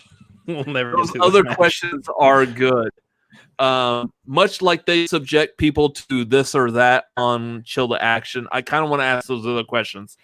Let's start with this one though. What about your last meal? What last meal would you want to have if you're on your deathbed? Let's see. Ooh, okay. So I would love a really wonderful bowl of ramen. Some really great ramen from my and teppanyaki from my local Japanese place. It's wonderful. They make their noodles themselves, and their teppanyaki also comes with fried octopi, whatever the plural form is, and it's so good. It's savory and it's perfect. But yeah, I would also have a side of some of my mom's mac and cheese. My mom makes mac and cheese once a year, and it takes all day. It's like a whole flipping process. It's not like one of those things she makes it for Christmas and my birthday and the 4th of July or something. No, she makes it one random time. She does not tell us when. It's just like whenever she feels spur of the moment. This is just the day to make mac and cheese. And I hope to God I am present for that mac and cheese plethora. I'm not a fan of mac and cheese, but that sounds fantastic. Well, I'll have his share. She goes to our local specialty cheese store. It's real fancy. That she grates her own pepper and everything for the black pepper and everything. She grates in everything like right before herself. She does everything. It's like I said, it's like an all day process, but it's so worth it. It's so good. And yeah, so you can be a fan of mac and cheese for that. Yeah, I think I could. That's one of those I'm gonna be like trying it and I'll be like, oh damn. And cheese and ramen is always a delicious combination. Oh yeah, it is. Actual ramen is fantastic. Like once you get out of your head, stupid ramen that's like 33 cents a bag at the grocery store, forget that stuff. You go to an actual place that serves actual ramen. Oh, it's so good. Yeah. Oh, if I had to choose, I'm not actually simple. I have to tell you. I mean, I can tell you that I love a good steak and potatoes and mushrooms, but I mean, honestly speaking, I'm a simple guy. I just want a really good pizza, a really, really good extra cheese pizza. Oh, good Lord, she's showing off her ramen collection.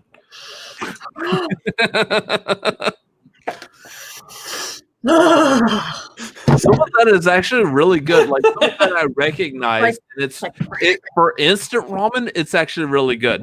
It's for us, we literally have please excuse like how dirty our room is right now. We're trying to move some stuff around because we're trying to move. We're not judging you, Alex. You see this box over here? I'm just gonna move around. You see this box over here? It's literally filled of yummy goodies. Yeah, you're right. That room is dirty. Yummy goodies. Wow. So we got some rice, we got some black beans, we got some soups, we got some Korean Korean stews. Oh, it's so good. Oh. We got fried seaweed. We got everything under the sun. How do you fry seaweed? Oh, fried seaweed. Very carefully. Oh my gosh. It's because so like good. It's it's a game changer for any ramen. Put in a handful of so I mean like it's game changer. Sorry. I'll just Chris and Rob, are you getting moist at that? Or? I'm so hungry. Yeah, I like cooking. I like food, so okay, fair enough. I just want Lucas is the cook in our marriage. I'm not. I'm not to be completely honest. Wait, Lucas cooks too? Between those legs and his ability. Yeah, that's exactly what's happening is my brother is getting moist between Lucas's legs and his ability to cook. Well, she was explaining the food earlier and I was wiping the saliva. I'm not a great cook, to be completely honest. I can cook maybe 10 dishes total and I'm done. I don't experiment or anything all that much unless Lucas isn't home. Because he's like my only motivating factor. If I'm like if it's just me and I'm cooking for one, I'll literally just boil a few eggs or fry a few eggs and have an avocado. That's my meal. You know, I'm completely content. With Lucas, however, Lucas likes to experiment with food. He likes to experiment with flavors. He likes to order food online to try new recipes. He gets ambitious when it comes to creating new flavors. He loves to do all that stuff. And so I'm very fortunate. Yeah. And also he likes to wear, you know, those Gucci shorts around when he cooks. So that's also a plus. Oh God, Lucas and those gams. Any shorts looks good on Lucas. True. So, Chris, what food would you like to eat before you die besides what you're eating right now? I'm just so hungry I had to grab a snack, and all I got near me are tortilla chips. So, tortilla chips. No, it's not my last choice before I die. Well, hurry up and answer a question. You saw me put food in my face, and then you asked me a question. What's wrong with you? I did it on purpose. Yeah, you jackass. Anyway, kind of like sort of what Paul said earlier. I'm the kind that's gonna be like, give me a big, fat, juicy steak, some mashed potatoes. Classic. Just give me that. Oh man, it's either that or just give me the full gamut of the Thanksgiving meal. I think that might be the choice too. Actually, just give me like one last really big Thanksgiving. I'm gonna one up y'all's talking about steak, and I'm actually going to specify what kind of steak I'm gonna go with. Wagyu. Mine's gotta be a Wagyu.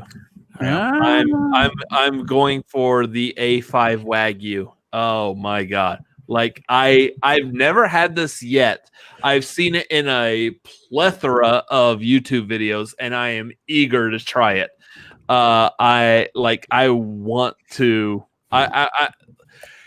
It's like over like somewhere between $100 to $200 to get a piece of this steak shipped to me. Wow. Most of the places I've seen is like anywhere from like actually 120 to about 180. The marbling on this steak, if you're familiar with what marbling means, the marbling is fantastic on it.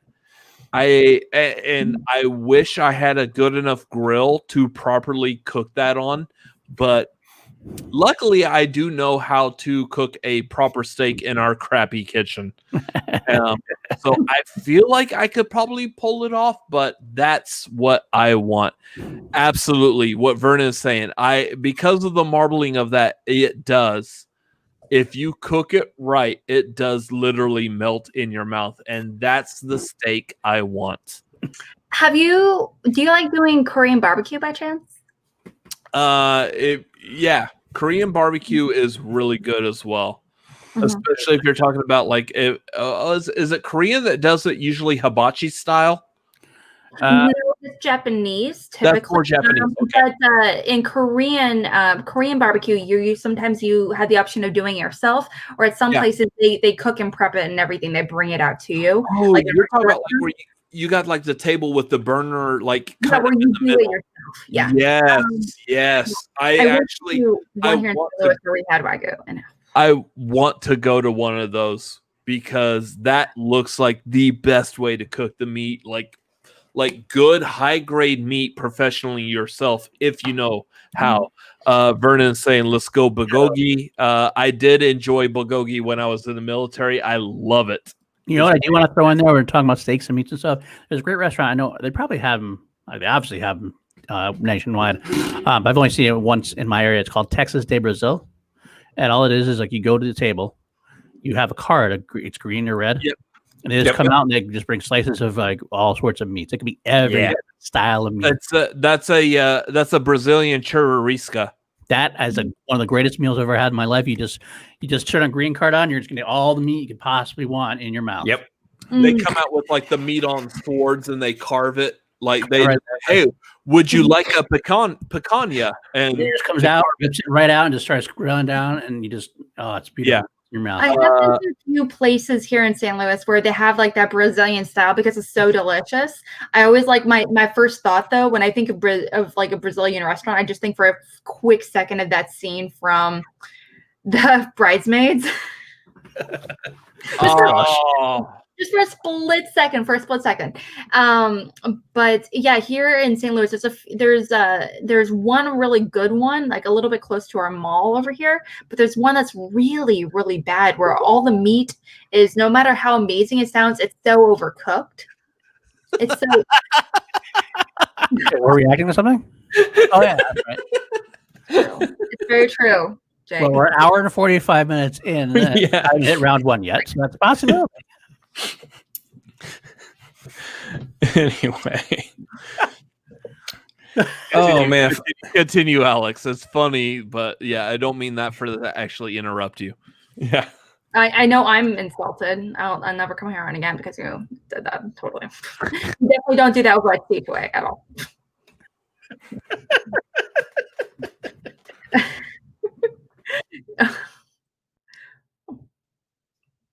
Hi. And continue. I'm just gonna. Oh, cool. I don't know what's going on. Okay. But food talk is always a good time. Brazilian food is really good here, but it's also a kind of a risk. I like knowing. I like when it comes to my meats, my burgers, and my steaks, and all that kind of good stuff. I prefer it cooked medium rare, personally, and I like that a lot of that pink in there, and so. Yep. And most of the restaurants, they started making it, at least here, like I said, they start at medium to well done, which hurts my heart. Especially I'm like, well done meat. What?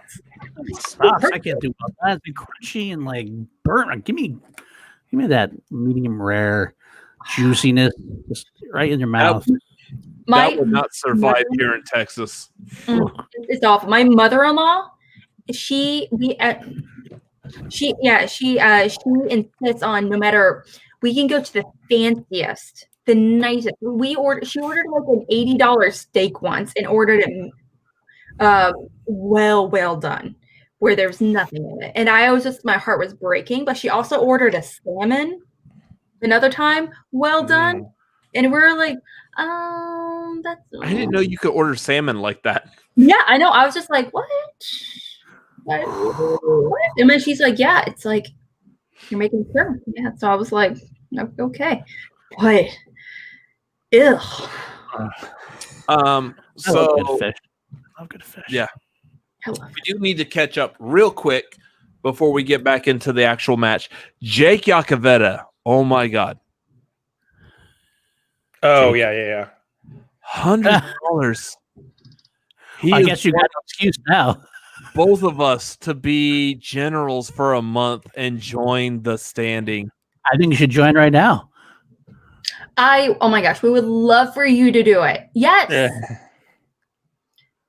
If we might have to do that now, especially. I think if you're right on stream, I'll just accept it and put you in right now. You can just go ahead. I feel like we literally don't have a choice.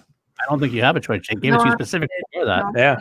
So here's the thing: as far as other generals in the Action Army, do you feel like I've already taken on your like commander in chief? Is that the correct term?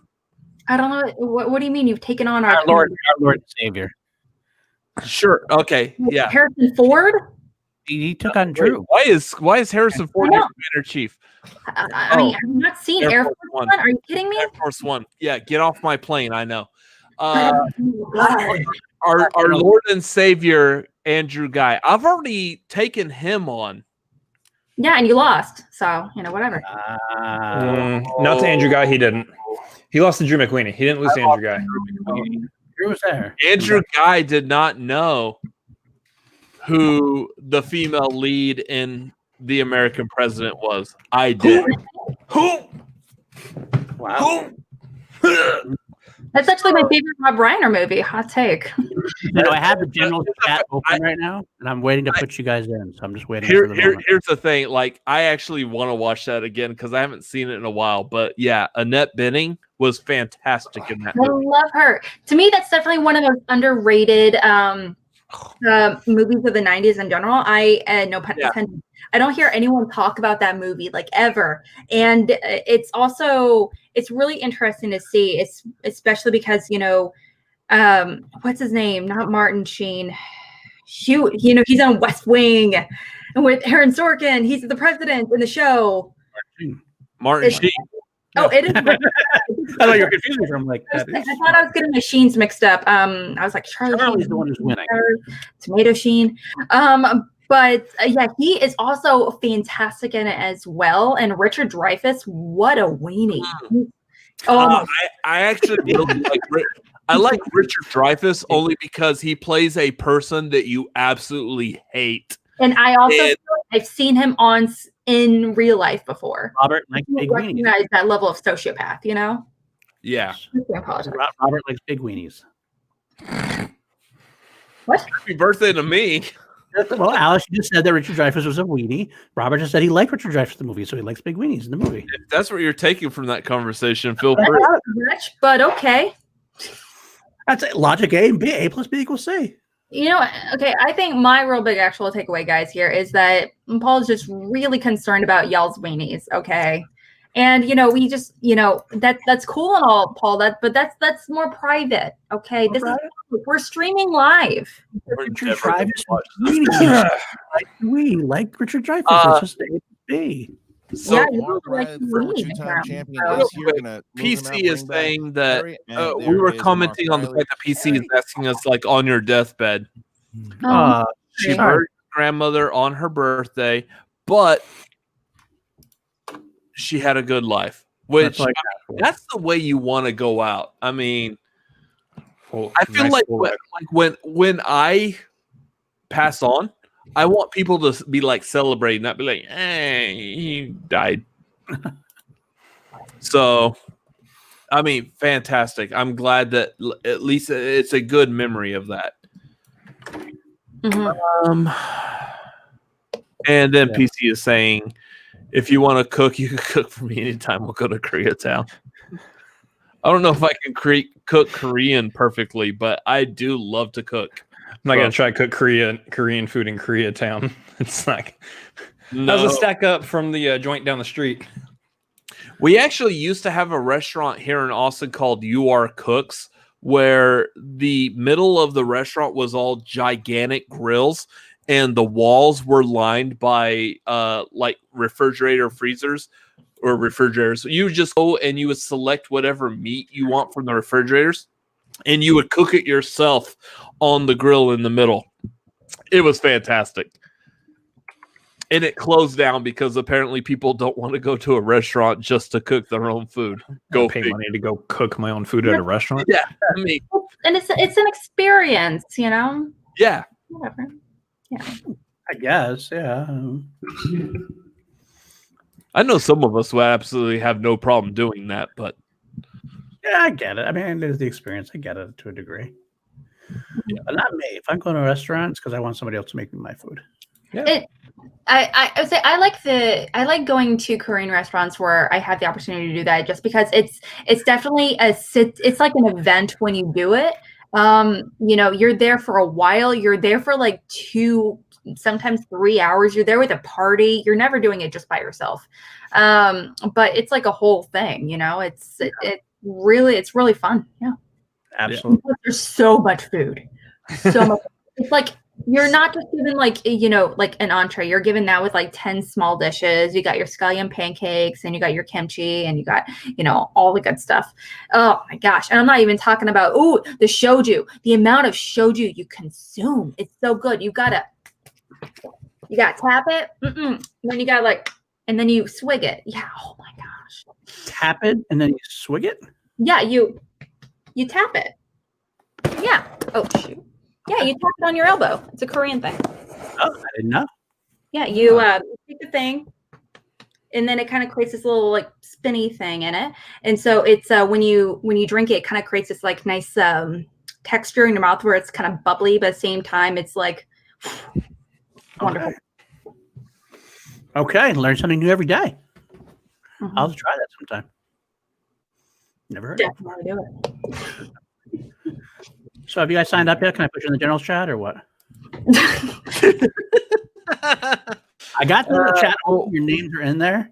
Like all I have to do is hit enter. I was waiting to see that. I got we'll let you know. We'll let you know at the end of this match. God, so like next, your last inning standard is going to be over by the time we get through the whole match. My internet is breaking up on my side, so I have no idea. Yeah. Well, the more you're bringing up and putting him on the spot like this, the more it can make an uncomfortable situation. So like, give him a minute to breathe and like let them do it at their own time. You know. Have you met me? I'm all about making people uncomfortable. Come on. I know, and that's. I think. Let's not do that now. Let's not do that. Paul, I'm still gonna beat you at the rock trivia, so let's just stop this uncomfortableness and move on. You can try. It's okay. You lose. I don't need to try. I don't need to try. Every time you'll lose. It's one of my favorite movies of all time. I mean, we don't need to try. Anyways, let's watch this match and see if any rock trivia pops up during it. That's awkward, Turtle. If either one of you guys want to jump out at any time, you're welcome to. If you want to jump out and come back, whatever you want to do, we're going to go ahead and continue playing this match now. Okay. All right. Let's do it. And then PC drops in another super chat. It's different in LA. My offer stands if you want to cook for me, Adams, let me know. Absolutely. Food. We will be in touch. I am always down for cooking food and eating it. Oh, yeah. And answering movie trivia. There you go. It looks like an old episode of either Schmoedown or Movie Talk. It looks like an old episode that played yesterday. Mark, it's like an old episode of the same episode that we're still in. I'll do the rules if these two competitors can stop yapping and talking trash at each other. Man, they Mark, really let me tell you do not about like yapping. We can get on some food conversation. You, Perry. Where'd you get Food it? is always worth talking about. Okay, I know Riley's is actually a tattoo. Oh, yeah. It is real. Just relax. Perri also said earlier that in her promo that she just like kind of drew it on. 8 questions, 3 different corners of movie trivia, Schmoedown, and know-how. Every at question round worth 1 now. point. There's no penalty for missing a question. Yeah, dude. Stealing, at least not in round number 1. We've just started. 2 hours in. Yeah. Whatever utensil you have. I think if Harloff is watching this replay, he's giving up now. Once we ask you by name or nickname, This is not the one that he's going to be watching. No, he's gonna see like, oh, what, 4 hours long? No, I'm not watching that. They watched the match 5 times, or throughout the duration of the. It was so good. Breakdown every angle. You got to rewatch it and rewatch it again. I drank while I cook.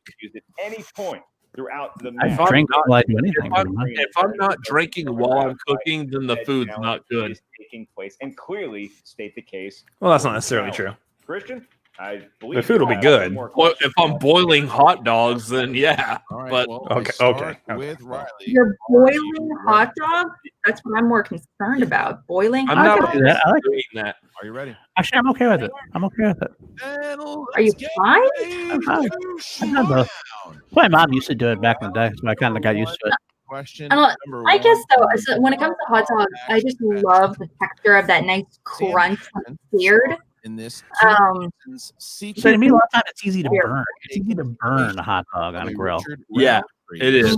So at the boil, you don't get a burn, definitively. That's how the Irish did. Supposedly, that's what my mom said. So maybe I don't know if she lied to me or not. Sounds like a bomb.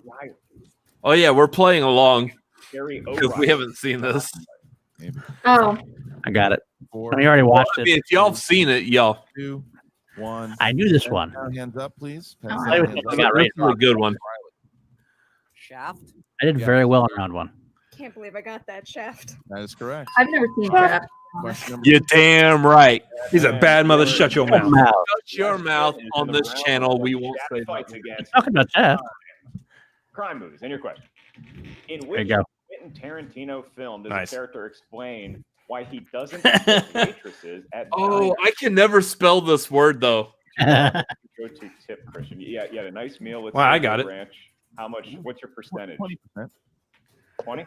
Yeah. It's the word is spelled DOGS. That's how you spell it. 3, Yeah. Okay. 1. Pens down. I don't know why you have such a trouble with dogs. Pulp Fiction. That's incorrect. And Reilly? Reservoir Dogs? Yes, Reilly keeps the lead. Reservoir Dogs. Reservoir Dogs. Did I actually spell that right? Yeah. Yeah. Looks Hold like your you did. board straight. Fantastic. This 1992 film starred Jack Lemmon and Al Pacino. And Ed Harris. Oh, I love this movie. I love this movie. Ooh, this is gonna take a minute. Favorite It's a great restaurant movie. to go to, Christian. I'm a wood ranger. I don't remember. It's actually one of my more favorite Ed Harris roles. This one. Of course you get it because it's an Ed Harris movie. I know Ed Harris actually did a fantastic job in this movie. I bet Ethan Irwin knows it too. It's that movie, right? I think it's that movie. Yes, it is that movie. Yep. Yeah, Nothing. to be completely Gary Glenn Ross. Is that what it is? Gary Glenn Ross. I've never seen the movie. I just know that scene. And it is a great acting masterclass. And Kevin Spacey was really good in that. Oh, and Alec Baldwin. Easily. He's the one always be closing. Yeah. Owner and operator of the luxurious Fantasy Island. Oh, yes. Got it. Movie. Michael Pena. Well, okay, thank you. So should I not say it? Don't say it. We I have. don't know. I mean, like I don't I don't remember the questions. I didn't honestly when I watched this earlier today. I didn't start. I just skipped ahead to like round 2. Yeah. Reilly. I don't. What a nice free point for me, Michael Pena. Don't forget the NDA. It's a crappy movie. I'll tell you that. Sci-fi. Yeah, Van Deen, Denise Richards, and Neil Patrick Harris star in Yes, I love this movie. Neil Patrick Harris, possibly related to Ed Harris at some point. I don't know. Really? You think that's true? No, you're just wanting that. You just want that to happen. That's your I have no clue personal. about Go ahead. Also, who names their child Casper? That's what I'm more concerned about. 3. It's true. 2. A friendly ghost. Casper Van Dien is an awesome name, though. Yep. And Perri. Starship Troopers. Never seen it. Challenge. Reilly wrote stars. Hip Troopers. That was a dumb joke, I guys. feel bad because I know Reilly and Perri are like really, really great friends. So this must feel so weird. I did not get this one. Oh. I know. Yeah. I know. Yeah. What's her name? This is my one miss. Should I say it? Yes, you ready? Crap. What's her I got it. name? I know the original. That's it, guys. I'm gonna play along. 4. That's true, Jake. I had the same joke. That's true. First one for Reilly. Oh, thank you, Reilly. What's her name? Comedy, which actress? Alex, he's trying to figure it out still. Wait. I thought you guys said you already had it. No, I have it. No. Oh. Sorry. Shoot. Sorry. I thought you did. I'm so sorry. You would take me. There's a free point for my brother there. He's paying attention. Happy birthday to me. I get free points. Hands up. And starting with Perri. Anna Faris. Yeah. And Reilly? I couldn't pull it. Reilly. Well, I'm not there. 5-4. I couldn't pull it either. I had no desire to see that movie, so I forgot all about it. I forgot it even It's not existed. great. It's not really. I'm not going to give myself the point for that. Thriller. I am. I got it. Which actress starred as Oh, Angie gee. Nice. in the 1990s? Yes. The Net. Maybe the most I mean, I could take. Category of movies that just focuses on that takes place in the 90s about how scared people were of the internet. 5. This Why has were we the talking hatred- about this movie earlier? What? We were talking about it with Liz Sandra Bullock. yesterday. And Yeah. ourselves a fight. Sandra Bullock. Sandra Bullock. With the Yep. final With fight Denzel Washington. coming here, Mark. Last one. Denzel Washington was not in that movie. Animated movies. I thought he was. Dennis Miller was. That was Dennis Miller. In what Oh, Pixar film will you find the characters Flick, Hopper, and Heimlich? All right, I'll take a point away for the In theaters. Fantasy Island. The world Jeez. is going insane. If you honestly knew it before Alex I said didn't. it, then 5, okay. I didn't. I wasn't going to get it. I was going to write someone else. 3, 2, 1. Perri. The Bug's Life. Yes. Oh, About dang, I didn't get that one. All right. So what a Bug's Life. battle it is so far. A Bug's Life. I had Finding Nemo. I thought there might have been side characters I forgot about. Here going into round number 2. Mark, if I knew the Michael rules of Pena, round number I would have had a two, perfect round. Gucci is somewhere. In round number 2, each team gets a spin at the wheel. I say team, I of course. So PC's asking, okay, last one. What's your perfect day? You're gonna hear I can't say that on a family-friendly channel. Jeez. Oh, God. I don't want to hear. I don't want to hear it on any channel. Ask us multiple It's choice. my birthday. I mean, just one of which is the correct answer. Your party. It's your virtual party. You can do whatever. let's just state it involves Jake. a lot less clothing that's involved right now. Shut up, Jake. Is there an actual movie called Bug's Life Mark Reilly that's separate from A Bug's Life? 1 point advantage over Perri Nemiroff 7-6. Reilly, you make him focus. I don't think so. You want to Yeah, first or defer? I still get the point for that. Friendly opponent. Yes, Wasn't worried about it. I was totally wrong on the Denzel Washington. For some reason, I had in my head that he was in it, but I totally got the song. That's what matters. Okay, Gucci, I think I know what I want to do. What do you think? Yeah. I think that's probably smart. Just play the game I know how to play, you know? Which is all a great strategy. Go ahead. Okay. Spin ahead. Yeah, I'm going to go ahead and I'm going to defer and let Perri. This is why you got to love the virtual era. Like watching Phil. Yep. Let's thank you, Reilly. We're going to remove both Tom. Is it a hot take if I said that yourself. Gucci was going to be Bring just as back big of a Perri help if he and wasn't frozen? 60 seconds to talk to Perri here before we start. No, probably not a hot take. I'm like still holding my. I love hands up Gucci, like but I'm after answering the questions throwdown, right now. So that whole first round, you actually played even better than you did in the Kalinowski round. And my favorite thing is your confidence. When you know it, you know it. You don't waste time. When you don't use JTEs. Like you've got all your JTEs. You're playing incredibly well. I love the focus, but I also see the smile. Those first couple, I didn't see the smile. Now it's back. I see the motivation. I and the mean, smile. I don't know if that's Having true or fun. not. What do you think We going need into to the get that second rule round? book I'm that feeling was just pretty good. produced. I'm nice and happy right now. Apparently, So, Christian is not entirely sure whether or not he can with the wants wheel. to publish, he wants it for purchase by fans. You know, for everyone to have. Yeah, if he wants to publicize it, yeah. Here's the thing, like my thoughts on that is this, like we're at the beginning of the Schmoedown still. It's still in the infant stage. Perri's first spin. The first official rule book being produced, like if I could get Christian and Mark to sign on it, I will easily buy a copy. Where it lands, it looks like. Me too. Well, give it a minute. We might see it anyway. Coy, I think I know what I want. Is it the thing we discussed in the training and the ideas and the shape of leading up to this? Are we going with that? I feel like Let's see what this next year looks like but before we commit to buying a rule book. Okay, I think I'm with you. I know I'm with you, but I think I'm excited. After Yes, I I'm fine. Can I just know if that was what Coy was thinking before you drop him out? Up to you, yeah. Hey, Okay. wanna- I'm going with Spinner's Dwayne choice. Johnson. That's right. Okay, good. I'm excited for Black Adam. You know, honestly, possibly. All right, I like it. You walked away and I already brought that up. We're going to remove you. Oh, okay. We're going to bring back. Sorry, we're going to bring back Reilly, and we're going to get 4 questions in the realm of Dwayne Johnson movies. And Perri, are you ready? I am ready. If you could smell what the rock is cooking, and I'm hungry. First one. Dwayne Johnson plays the character of G.I. Joe. G.I. Joe. movie franchise. The second one. Yep. G.I. Joe film franchise. That is correct. Oh, it's a franchise. Yeah. Okay. Question Well, 2. I was being specific about the 2014 Hercules. Who plays Lord Coitus? Excuse me? John Hurt. Oh, I'm sorry. Who turns to Hercules? Lord what? Lord Coitus? Excuse me? John Hurt. This is a family show, family-friendly show, guys. I know, but his name is Lord Coitus. You can't help but laugh. Which propels him into So professional, guys. Very adult. Very adult. He's a cab driver. Welcome to our humor. And finally, Taxi driver, yes.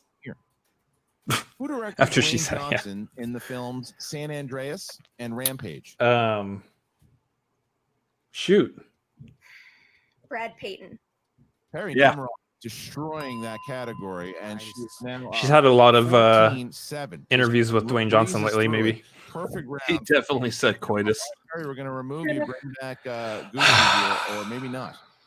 Reilly, Don't make me kick you off on your birthday again. That's all No, right. that's Jake Iacovetta who called that out. That's not me. You clicked on his comment. This thing that I know. And He that made is- the comment in the chat. I'm not kicking him out. Schmoedown God just gave her spinner's choice. Let's see what I get now. See what you get. All right. So without Gucci here, You get a manager.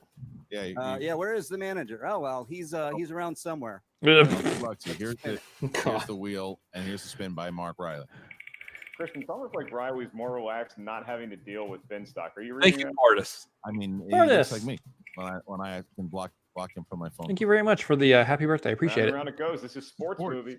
Sports movies. Riley, you get 60 seconds to decide. That we did. I love We did sports. say that. There might be some deep cuts in there, so yeah, let's spin again. All right, spinning away from it, and here is the spin from Mark Riley. Where's Gucci? Why is Gucci not a part of this? His internet was. As we find out what.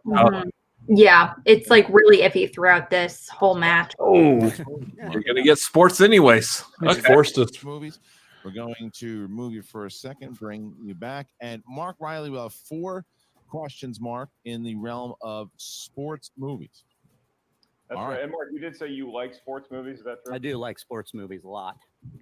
That historically really doesn't help you at all in the Schmoedown, but it's nice to know. No, it doesn't. Especially if you can't remember the Titans. Well, here it is. All you got to do is Uh-huh. answer the questions. Sports movies, your first of 4 for 2 points. Which actor stars as the jockey Red Polly Tobey Maguire. in Seabiscuit? Tobey Maguire. 2 points. He's off to a good start. Which actor was in Seabiscuit? All right, here's the second one, Mark. All right. In the world of sports movies, in The Longest Yard, the remake, Terry Crews plays a character simply known as Cheeseburger Eddie, who sneaks McDonald's? McDonald's. Yeah. Jane into prison. Hey, Paul, welcome back. Hi. I got the fries that'll make you cry. I got the shakes that'll make you quake. I got the burgers. Well, I got the burgers. Is it A, McDonald's, B, Burger King, C, In-N-Out, or D, No Wendy's? Whataburger there, huh? No Whataburger. What the hell? Guys, Whataburger is not that large of a chain in comparison to some of Either these it's others. in or out. They're in California. Ba-da-ba-ba-ba. That's 1 point for Mark. As much as I, Whataburgers in Texas, we're the second largest state. All right, your they're final in question California. the world of sports movies. What is the name of the 2008 film about elite running back Ernie Davis, who played football for Syracuse University? I had no idea on this one. Not a clue. 2008. Is it A, Draft Day, B, The This Express, is not The Blind Side. or Correct. The Blind Side? When the game stands tall.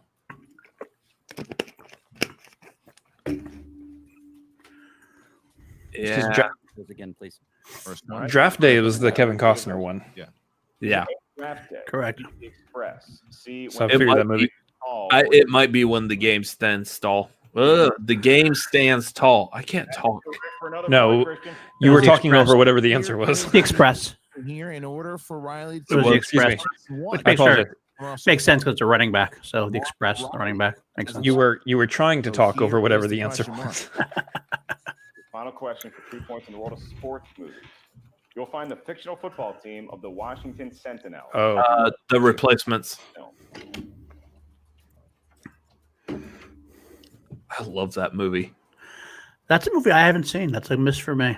The Replacements is Yeah. so good. It is so good. I would Oh like yeah, to. it's like Keanu Reeves, Gene Hackman. Oh, yeah. Christian, he is correct. Yeah. it's solid overall. I feel it's definitely an underrated sports movie. for I should have sure. meant to say I haven't like sat down and watched the whole thing. I've seen most of it on like cable across the way, but I'd like to sit down and watch the whole thing one day. Can we get a warrior question? And we see ourselves Oh, I down wish. one. Always. Down from- All right, Thanks, so man. now we are going to get the rules of round number 3. Mark, how's it go? And I think Well, that's I why said Gucci's internet sucks. He's still in the van. Yep. that The Gucci van. each The competitor Gucci van. number. He was using his Each of you may not not pick the Wi-Fi. same numbers as your opponent. Oh, you got the Wait, I don't know Gucci what to call signal. it. Yeah, the Gucci signals we had to drive. Schmoedown mystery. Your first question is worth 2 points. Your next one is worth 3 points. Your final question in round 3 is going to be worth 5 of the biggest points of the tournament. So, Christian, Riley, a very game effort, getting almost even with That's Perri, true, but Jake. it's That's tough. true. You enjoyed- That's Jake's MO. From 1 to 20. Although when we start hitting like 5 people in this chain, the ability to see a person's reaction starts breaking down. Yeah, sure. All right, and for I'm pretty sure y'all at C2A are familiar with this since y'all are like rolling like 30 deep. That's true. It's true. Sometimes it feels like that sometimes. Riley, 13, 7, and 3 for Yeah, I think Perri. we'll All right, we'll definitely Gucci, keep it to you 4 while we got the match 60 on. seconds to talk to Riley starting now. Let's get it, Mark. This is Helpful. Were you there? Did you Gucci's see the got words of round? wisdom. Did you see me hanging out and answer some sports questions? Dude, feeling good, man. I did. It's tough. I didn't even know this. Good. Good job. I'm really interested to. Against adversity I'm here. very Let's, interested to see how Gucci finishes the year and how he starts Real next good, year man, and we're gonna get you some internet in and terms that. of like players and draft and everything. Yeah, I appreciate it. Especially after this past throwdown, I'm really curious as to how Gucci is going to go. Second round. You only missed 2 in the I feel like he's going to lose mean- everybody. To be honest with you, I really feel like he's going to lose everybody. I think Roca and Bateman are both gone. I think Dan's going to follow Roca. That same way going to this third round. You got all your JT. I mean, Barbarian's probably gonna jump out and follow with Bateman. That's what it seemed like. That's weak. So here's the thing, though, is that Gucci is still in contention for manager of the year. Is he? No. Not anymore. You would That's think my question.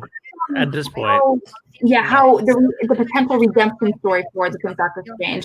he has to have a really strong rest of the season and teams tournament thing and everything else. And Yeah, I do think Foy and Swag, Foy and Winston are representing their factions. I do think that they definitely are in really great contention. Winston's been very consistent throughout this whole season.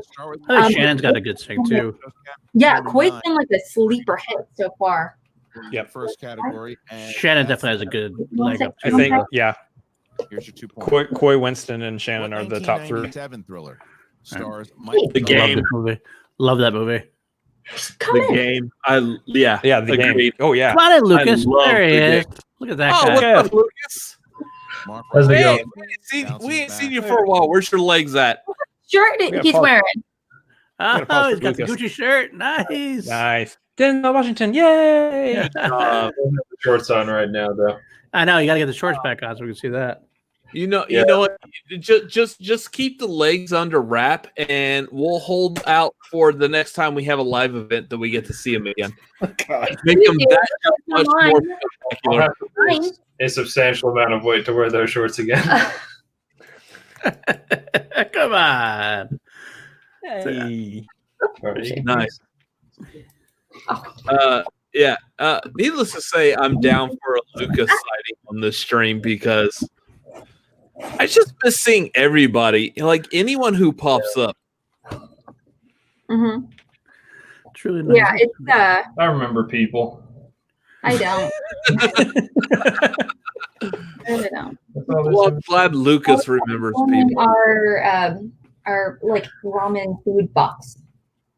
Why is it over here? Because I was like, I brought some over. I was like, this ramen and this ramen. I was telling him about how you like to experiment with food and how I am so grateful to have such a wonderful husband that cooks. I mean, I want to talk about my birthday, but I kind of love the very like connection between Alex and Lucas right now. There you go. In regards to what Dean was saying, all night long, all night. Ooh, that was off tune. That was badly off tune. I apologize for that. I could do better. I will do better. In the other room. What was that? Hi, Lucas. I have something I want to say. Go ahead. Oh, cool. Are you ready? As long as it's not a curse word, we're ready for it. Happy birthday. Oh, you dirty punk, you. Yeah. Thank you for that. How dare you say such words on our channel as happy and birthday? And then you kiss your wife on our channel. Ah! Ew, mom, Wow. dad.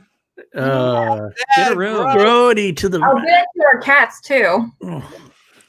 Yeah. Not that kind of channel, y'all. I don't know what you thought. It's like I'll do like the weird cat voice, like, where like each of our cats have different voices. Like Atlas, our weenie cat. He thinks he's such a he thinks he's such a cool cat. He's like sneaking around. He's trying to get away with stuff. He's always initiating fights and stuff. But he's like, but the voice I use is like, Dad, give me attention. Dad, look at this toy I brought you. Dad. That's the voice I use for a cat. And then there's Juno, the girl cat that's obsessed with Lucas. She just looks at Lucas like, pet me. And so, so her voice I use is, you know what? This is ridiculous. I'm so sorry. This is not the cat show. This is not the cat show. Not cat action. Hours, and that's not the purpose of the show. Good night, Rachel. My cat has not been out this entire time, and I'm wanting her to like pop up all of a sudden. So I don't know. I think we're in round 3. We are. Wait, we made it to round 3. Back to Perri Nemiroff, who needs to hit her 2-pointer mark, category 13. Almost there. Perri, you selected category Then we can kick back and Dan Marino's So here's the downside about doing an after show is that we all love hanging out, and we could all just be like sitting here talking forever about random stuff. to regain the lead. But at the same time, we're like, oh yeah, we need to be doing something. Was behind the lens of the film Letters from Iwo Jima. This is not a PLD Project Live hang. Come on. That's that would be Clint Eastwood. Clint Eastwood. Yeah. Perri's back on top by a point, Christian. She is, and it is It's bouncing back and Clinton forth, 16-15. Eastwood. I don't know if his name's actually Clinton, And but now we have Mark Reilly, who chose category It probably 12. is. Mark, could be. Riley, and Ellis. Comedy. Someone look up IMDb. All right, so here Schmoedown question. What's Clint comedy Eastwood's is your actual question, full your name? Three-pointer. Clinton Jeremiah Bartholomew Michelle Rodriguez Eastwood. I'm so glad you're a reactor, not a question What writer. is the name of the book Right. that the plastics have made that is filled with secrets Oh. and rumors? Oh, I know. Burn Book. Burn Book, yeah. Yep. Oh, that goes to Brienne. It is Clinton Eastwood. It's Clinton Eastwood Jr. Actually, That's 10 points for me. 2. Oh, I didn't say the junior. that's the way this To works. the Burn Book. Burn book. Burn Book. I win. Mark I Riley, I love I Mean love Girls. this. That was such a well Riley done has to movie. hit his 5. If he hits his 5, it bounces. There's like back to Perri. stupid teen However, drama if comedy he movies, misses, and then then there's Perri Mean Nemiroff Girls will advance to play the winner of Okay. Yama. and Clueless. Riley. Clueless is up there with Riley, Mean Girls, I would you say. chose Hey, category we're 17 hold on. animated movie. Say that. 5 point. Here it is. We're reaching the climax here. And shut up. Which DreamWorks animated film features the voice talents of Andy Serkis, Kate Winslet, and Ian McKellen? Is that a Madagascar movie?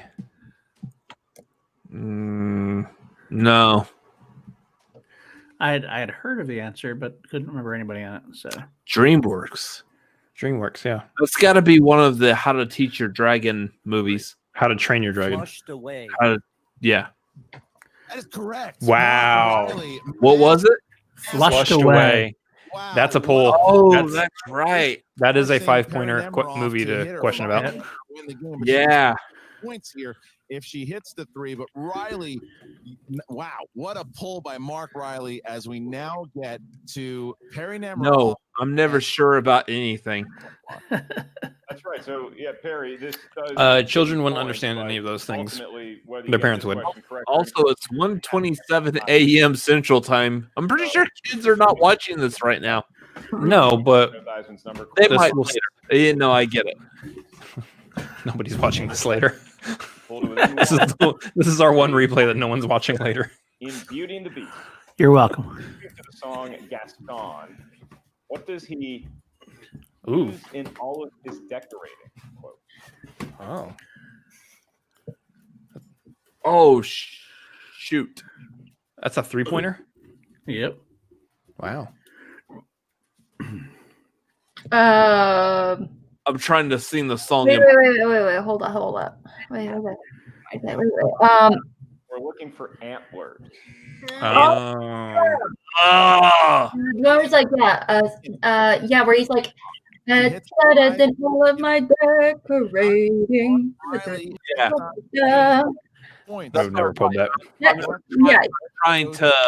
That's a hard question, honestly. If you don't know the lyrics. Category. For someone like me. Man who's in a club he can't talk about, and that is Brad Pitt. Ugh. And your question. Ooh. Can she do it? 5 points and the win. Asked to the greatest host in movie talk history from the 4th greatest host in movie talk history. Your question. Okay. He's going to bring that up every time. You find a drilling machine used to simulate an earthquake. In what 2000s Brad Pitt film? Oh, this is a hard question. Yeah, I actually misread it at first. I thought it meant like 2000, like just the year 2000 instead of 2000s. Yeah, this is a hard one. 5, 4, 3. Question. First one. Wait, Category what? Pitt. Question. You'll find a drilling machine used to simulate an earthquake. In what 2000 Brad Pitt film? Is it What's up, Perry? 2000s? Was that 2000s? I was gonna say that's not something that was in World War Z, is it? And is that after 2010? World War Z is after 2000. That was like 2011, 2012. Question. Second one. Categories Brad Pitt. It's partially easy, partially not. And that's a weird question. It's a weird way to say it, but 2000s Brad Pitt film. How do you drill an earthquake anyways? I mean, good point. Well, it's used to simulate an earthquake. 5, 4, 3. No, but I'm just gonna say World War Z. no. Ocean's 13. Wait, really? Yeah, Ocean's That's 13. right. Yeah. See, I said easy because initially when I read 2000, so I was thinking it must be Ocean's 11 because I knew that Ocean's 13 was way like 2007 or something like that. That's a good question. No, Ocean's 11. All they did was have an EMP to black out. Yeah, that's why I was confused with it because I read it. I go, that doesn't sound right. See, But here's the downside. In all honesty, here's the breakdown of a movie channel trying to play along with the Schmoedown. I love Ocean's 11. I really don't care about the other 2 Ocean's movies after that. Hey, 13 is good. 12, 11 and 13 are good. Wait. Ocean's 12 was so bad, I don't care about Ocean's 13. Damn. I hated Ocean's 12. That doesn't make any sense. I love the Ocean's franchise in general. Ocean's 8 wasn't very good, but I really enjoyed the other ones. I enjoyed the first 3 Oceans. I liked Ocean's 8. Ocean 8 was fine. It was really good. But it's not as good as Ocean's 11, but we're on to the next round. That's all we can do. I do like Ocean's 13 for what it is. I think it's like really cute. Like the moments between a Matt Damon's character and his mom and his dad. I thought that was cute when they were like when she got him out of jail. List are. You know, it also starred Hugh Jackman. And also like everything with the very end between George Clooney and at the very end, they're just like, yeah, well, we won. We talk about. That's one of those movies that actually came. I will be right back. Have you seen the movie? Have you seen Flushed Away? I have seen the movie, and it's quite a movie. It is a movie. It's animated. It's probably one of your favorite movies now. I liked that question though, because because I'm out here trying to think about when you have this something like action-y, adventure-y or whatever, not a heist movie, not an Ocean's movie. That's a great question. Confident enough. Another great one from PJ and crew. This one. Yeah, I was confident, including the fact that unfortunately, I'd like to highlight them on this channel and say, what a killer job they're doing this season. Absolutely. So I was there. I almost had a perfect round. I knew that if I could hang, if I got something I didn't want, I got the I could probably spend all my time on Twitter picking out each and every question from these different matches and be like, and this question we want to highlight and tell the writing team that they're doing a great job. Just keep calm, and it did. It worked. This is what I wanted to get back. All right. Well, Riley, Yeah, he had a great game. He had a very good game. Solid. Jeff Snyder versus Paul Oyama. Any sort of desire to play one over the other? Yeah. Or is your carefree attitude As far as like laissez-faire? I don't care who wins. I'm talking about Gucci being manager of the year. I don't even think if they win the singles and teams tournaments at this point, I didn't know who I could play next. Yeah. does he actually get considered? But I'm looking at. He'd have to like dominate the teams tournament. He'd have to like, win the singles belt at some point. Well, he's got the singles belt. He'd have to Dan would have to keep it. Last ditch 5-pointer. Yeah. himself. I just don't know. That would be a fun rematch. I think there's like too much. There's just too much goodwill in the camps of Winston, Coy, and Shannon at this point. I actually think it's between Winston and Shannon right now. I think Coy is again, Gucci's good. Yeah. I just don't think he's in the narrative as much as the other two are. And Coy still has to make it through the rest of the tournaments, and if he continues playing, if his faction continues playing at the level they have been through these tournaments, then he'll be in the conversation. Yeah. Wow. Yeah. Perri is so awesome. She is so calm. She is so collected. She knows her stuff. Again, she pulls that 5. It's over. I don't pull that 5. It's over. Wow, Perri, I'm so stoked for you. You were saying up top, you are one of those. Yeah, I am very interested in seeing how Perri and Haley play in the teams tournament. I'm not. I feel like they're the same person. Not the same person, but like they cover the same strengths. I feel from what I know of them. They're both horror people. They're both. I don't know if they're going to be a good match. I think. And Bobby Gucci. I think that's the way it comes across on paper. I think that they know something that the rest of us don't, and that's that they probably have Mark Reilly strengths that we're not thinking about that we don't know about. Is that Coy? Look, I gotta start with. Cat looking balls. I'm here for it. What an absolute performance here today. I mean, yeah, Perfect, Spidey Cat. It was a Perfect. tough 5-pointer at the end there, and you didn't get That it, is but doing what a you cat gotta be does happy on with the camera. way that the match went minus the loss. Yeah, I'm pretty happy right now. When I couldn't pull that last answer, and I will say, like, I am kicking myself a little bit because I knew the answer that I said was wrong, and I feel like if I had just latched onto the Oceans franchise, I might have been able to narrow it down. But whatever. The point is, like, I lost in the end, and it didn't feel devastating, and it was because I'm enjoying myself and I'm enjoying the game, and losing this match doesn't stop me. Riley definitely needed this one more than he did. Yeah. Such nice things at the end. Right. Can you imagine, hypothetically, if she won? Can you imagine even more so than before?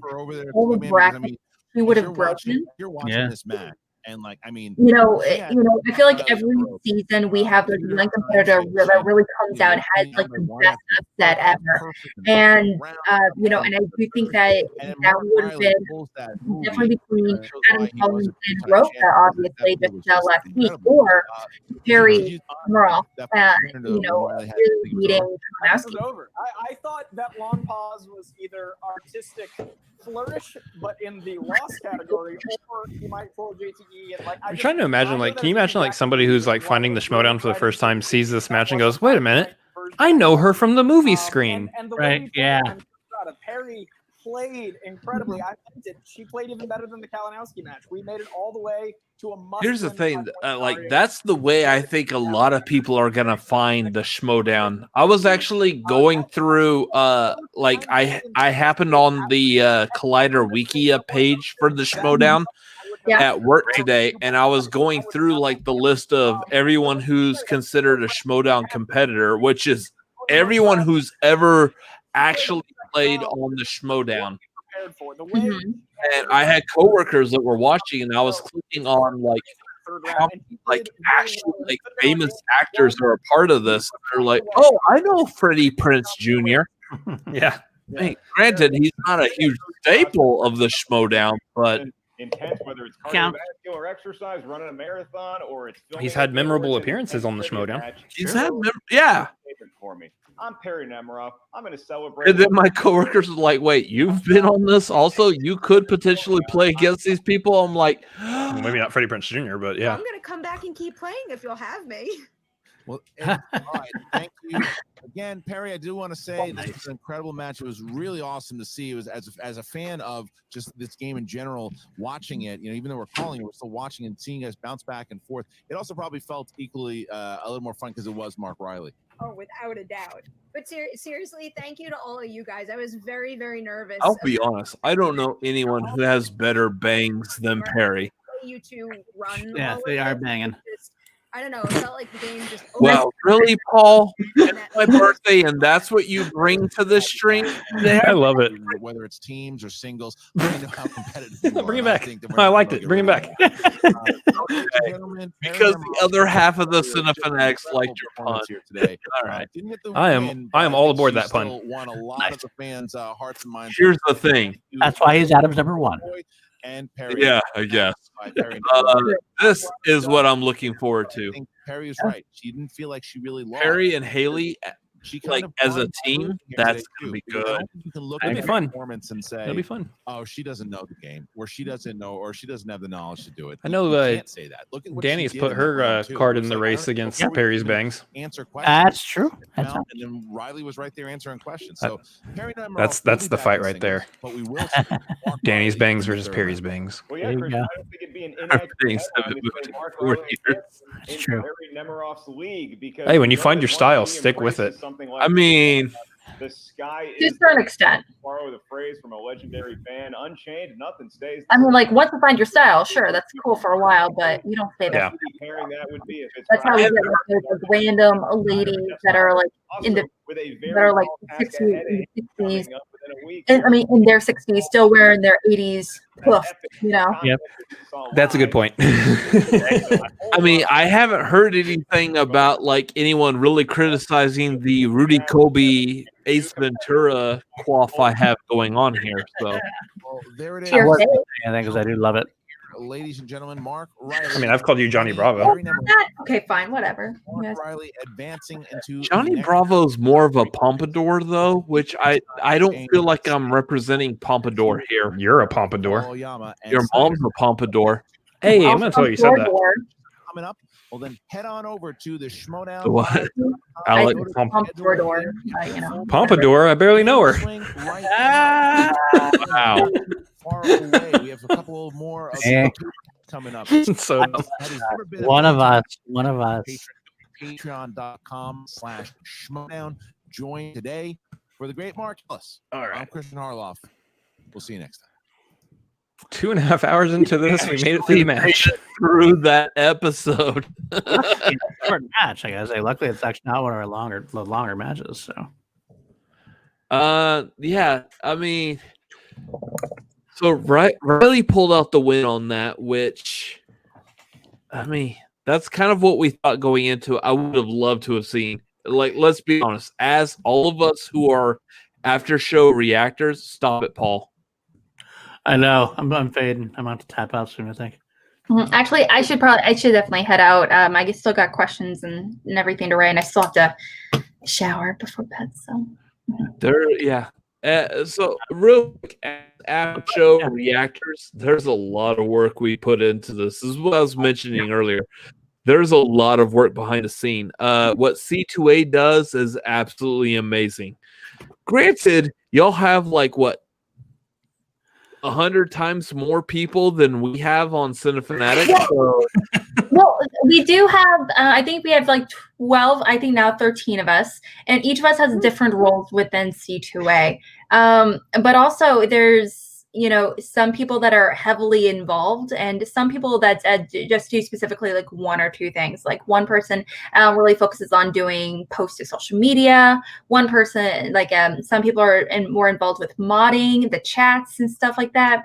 And some people are more comfortable, doing actually putting together stuff for the podcast. Everyone has their own little responsibilities. So it's not like dumped all on like 2 or 3 people. So. Well-oiled machine. It's a lot. That's 11 of us. Oh, is there 11? Yeah. So what I'm trying to say is, like, it must be amazing to have more than 2 people running the channel. You're not happy with my performance lately? It is, and it is. It's kind of funny. I'll put it out there now, but like, there's also a lot more cooks in the kitchen, so there's a lot more ideas, a lot more like people have to like kind of swerve into things, and we all have different ideas of how we want to do things, and so it's just one-on-one. You can kind of go, okay, I want to do this, and it's a yes or no, and then this time we have like 5 yeses, 4 nos. It gets to be a mess sometimes, so it's not always the way you want it to be. But there are pros and cons for absolutely. Yeah. So it's also, we're all very spread out with very different time zones and everything. So we can't really have that phone call with each other, pretty regularly. And obviously we're all like very passionate about what we do with C2A, and we all want our voices heard. So we're gonna let y'all know. I mean, if we don't like something, we'll tell you. So, and it's just like, and I feel like that's the case with like any family, especially like a larger family like us. 110%. So, I mean, I understand that especially because y'all were based off of like a heel group to begin with, so therefore it has to be a heel podcast channel. It makes complete sense. Oh, Alex is taking offense to that. Y'all are nice. She doesn't know what a heel is. She's a nice lady. She's a nice lady. She's a nice lady. Calling her a heel. Nice lady wears heels. There you go. I mean, I like heels. A nice lady that wears heels. Said nice ladies wear heels. So not nice ladies don't wear heels? I'm confused. All ladies. I'm specifically saying nice ladies because that's your name. So because you're the nice lady, I'm going to say nice ladies wear heels. Ed Harris movies. I mean, just. Yeah. I understand what you're trying to do, but it's confusing. Also, what's a heel? Someone tell me what a heel is. I don't get it. I don't know. We're heels. Weird heels. Ben, War heels. War heels. War heels. War heels. Yeah. But they're not heels anymore. They used to be heels, but they're not heels anymore. Actually, that actually kind of makes sense because y'all aren't necessarily heels anymore as far as the after show podcast game. That's we can't really do that anymore. So, rightfully so. That's true. Yeah. We shifted it up a little bit. So now we're more tweeners. We still heal that one. We heal that one. That's all you need to know. All right, guys. Robert, have a happy birthday. I'm glad. Thank you for having me on for a little bit. I'm happy to be here. We'll have to do it again sometime. And have a great night as well. And Alex, I'll see you there in the chat. So as we argue about where the channel is going to go next. Thank you, Alex. Thank you, Paul. Would y'all stop it? We can't see this. We can't do this, so we got to do this instead, right? We can't. They can't see this. Yeah, let's go. Can You don't know what finger it is, right? If I do this, wait. Yeah, I'm just. Okay. There you go. We're like tweeners. Like Ben Bateman is a tweener, so that's exactly it. I will honestly say I feel like Alex has the more stronger middle finger than Paul does. Sorry, Paul. It's happening right now. Yeah, no, that looks like that. Yeah, no, I feel like Alex is more of the prominent middle finger. Really? Yeah, I mean, it's nothing wrong with you. It's just a matter of genetics. Well, I'll say that to you. Right here. So fast. Oh, actually, I don't know. I think I might change my opinion. That's totally fine. That's totally fine. We'll see. People are allowed to be wrong. That's all good. Have a great rest of your birthday. It was great seeing you guys. Okay. Thank you all for coming on. Absolutely enjoy y'all being here. And we're gonna apparently sign up for the general chat, so I feel like we have to officially. That's true. And if we sign up for the generals level, prepare for some fire in that competition. I'm prepared. I'm ready. Robert, he speaks for himself. I I say this with all the love and respect. I am actively looking for competition for my dude Corey as we speak. Okay. So far in the group, I'm like, Quid Show's cool, Brandon Buckingham's cool.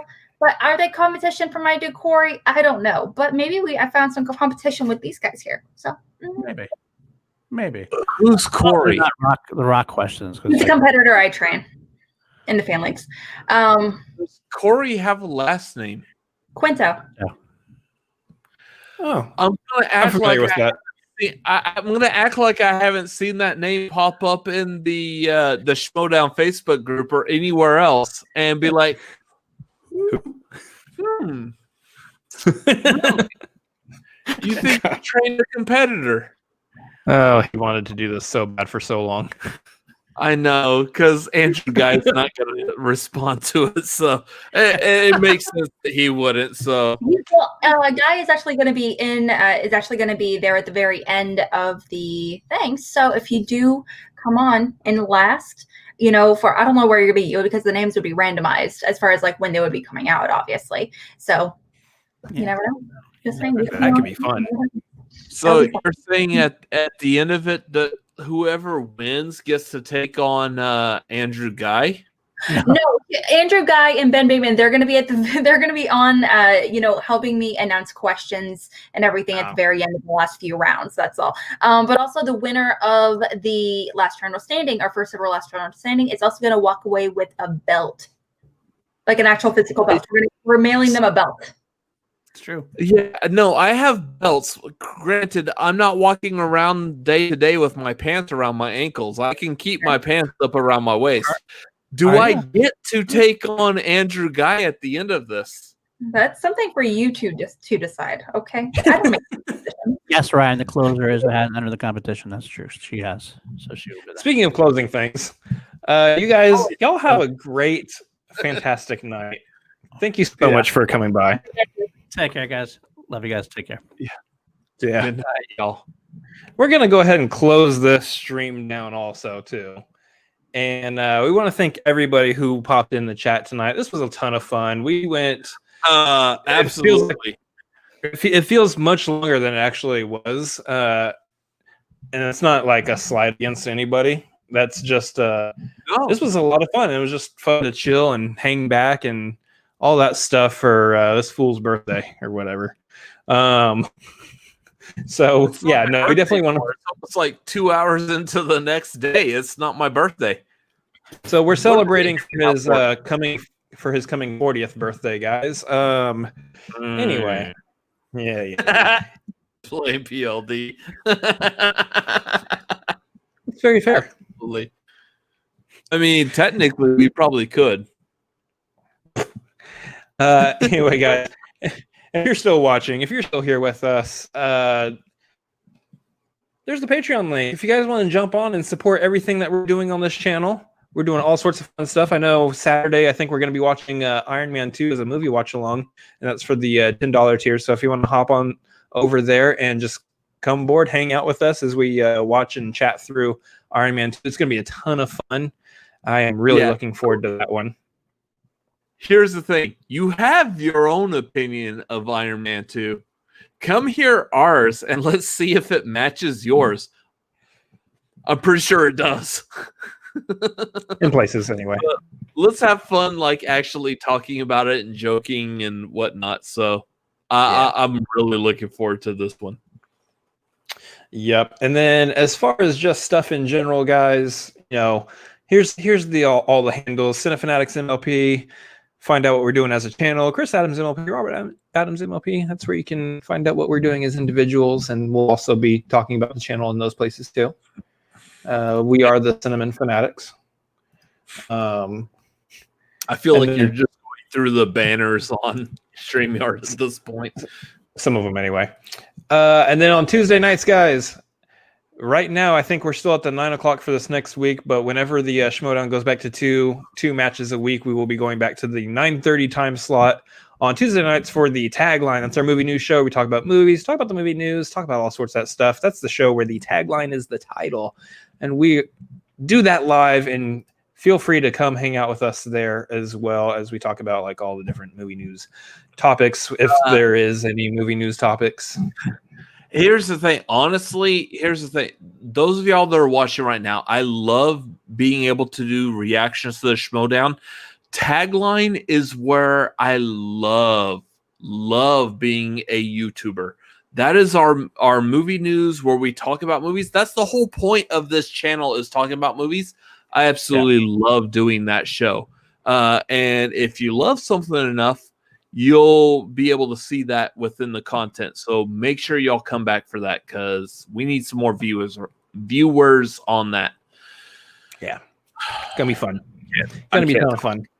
No, you can't. That's why I'm handling all this stuff right now. Yeah, good job. Ryan asks, are you posting a replay from last week's Throwdown matches? We're planning on doing something for that, I believe, tomorrow. I believe we're going to be doing something with that tomorrow night.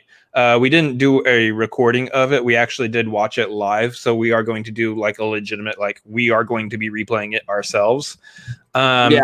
Jury's out right now as to whether or not we may or may not have a special guest on that. It could end up being just us, but we could also have someone really special joining us too.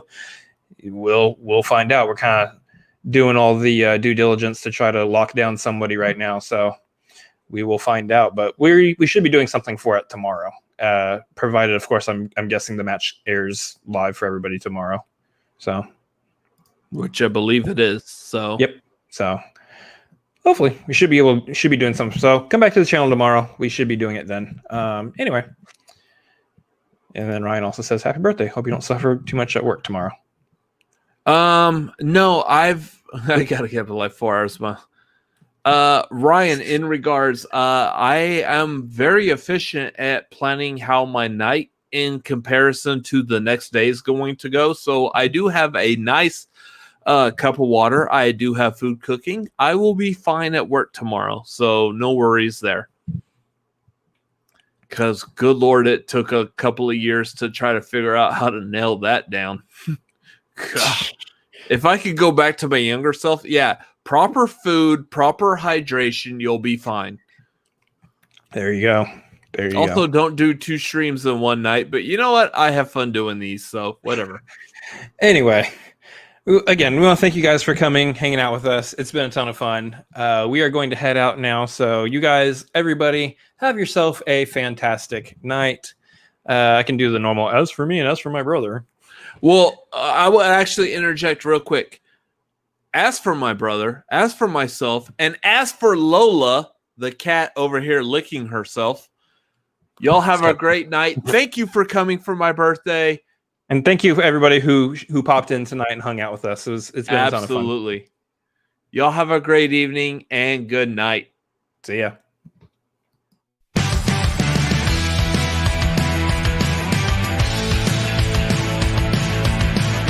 Birthday.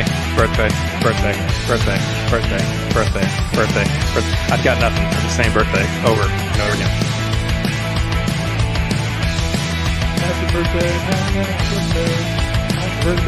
Happy birthday. You're getting old. You are getting old.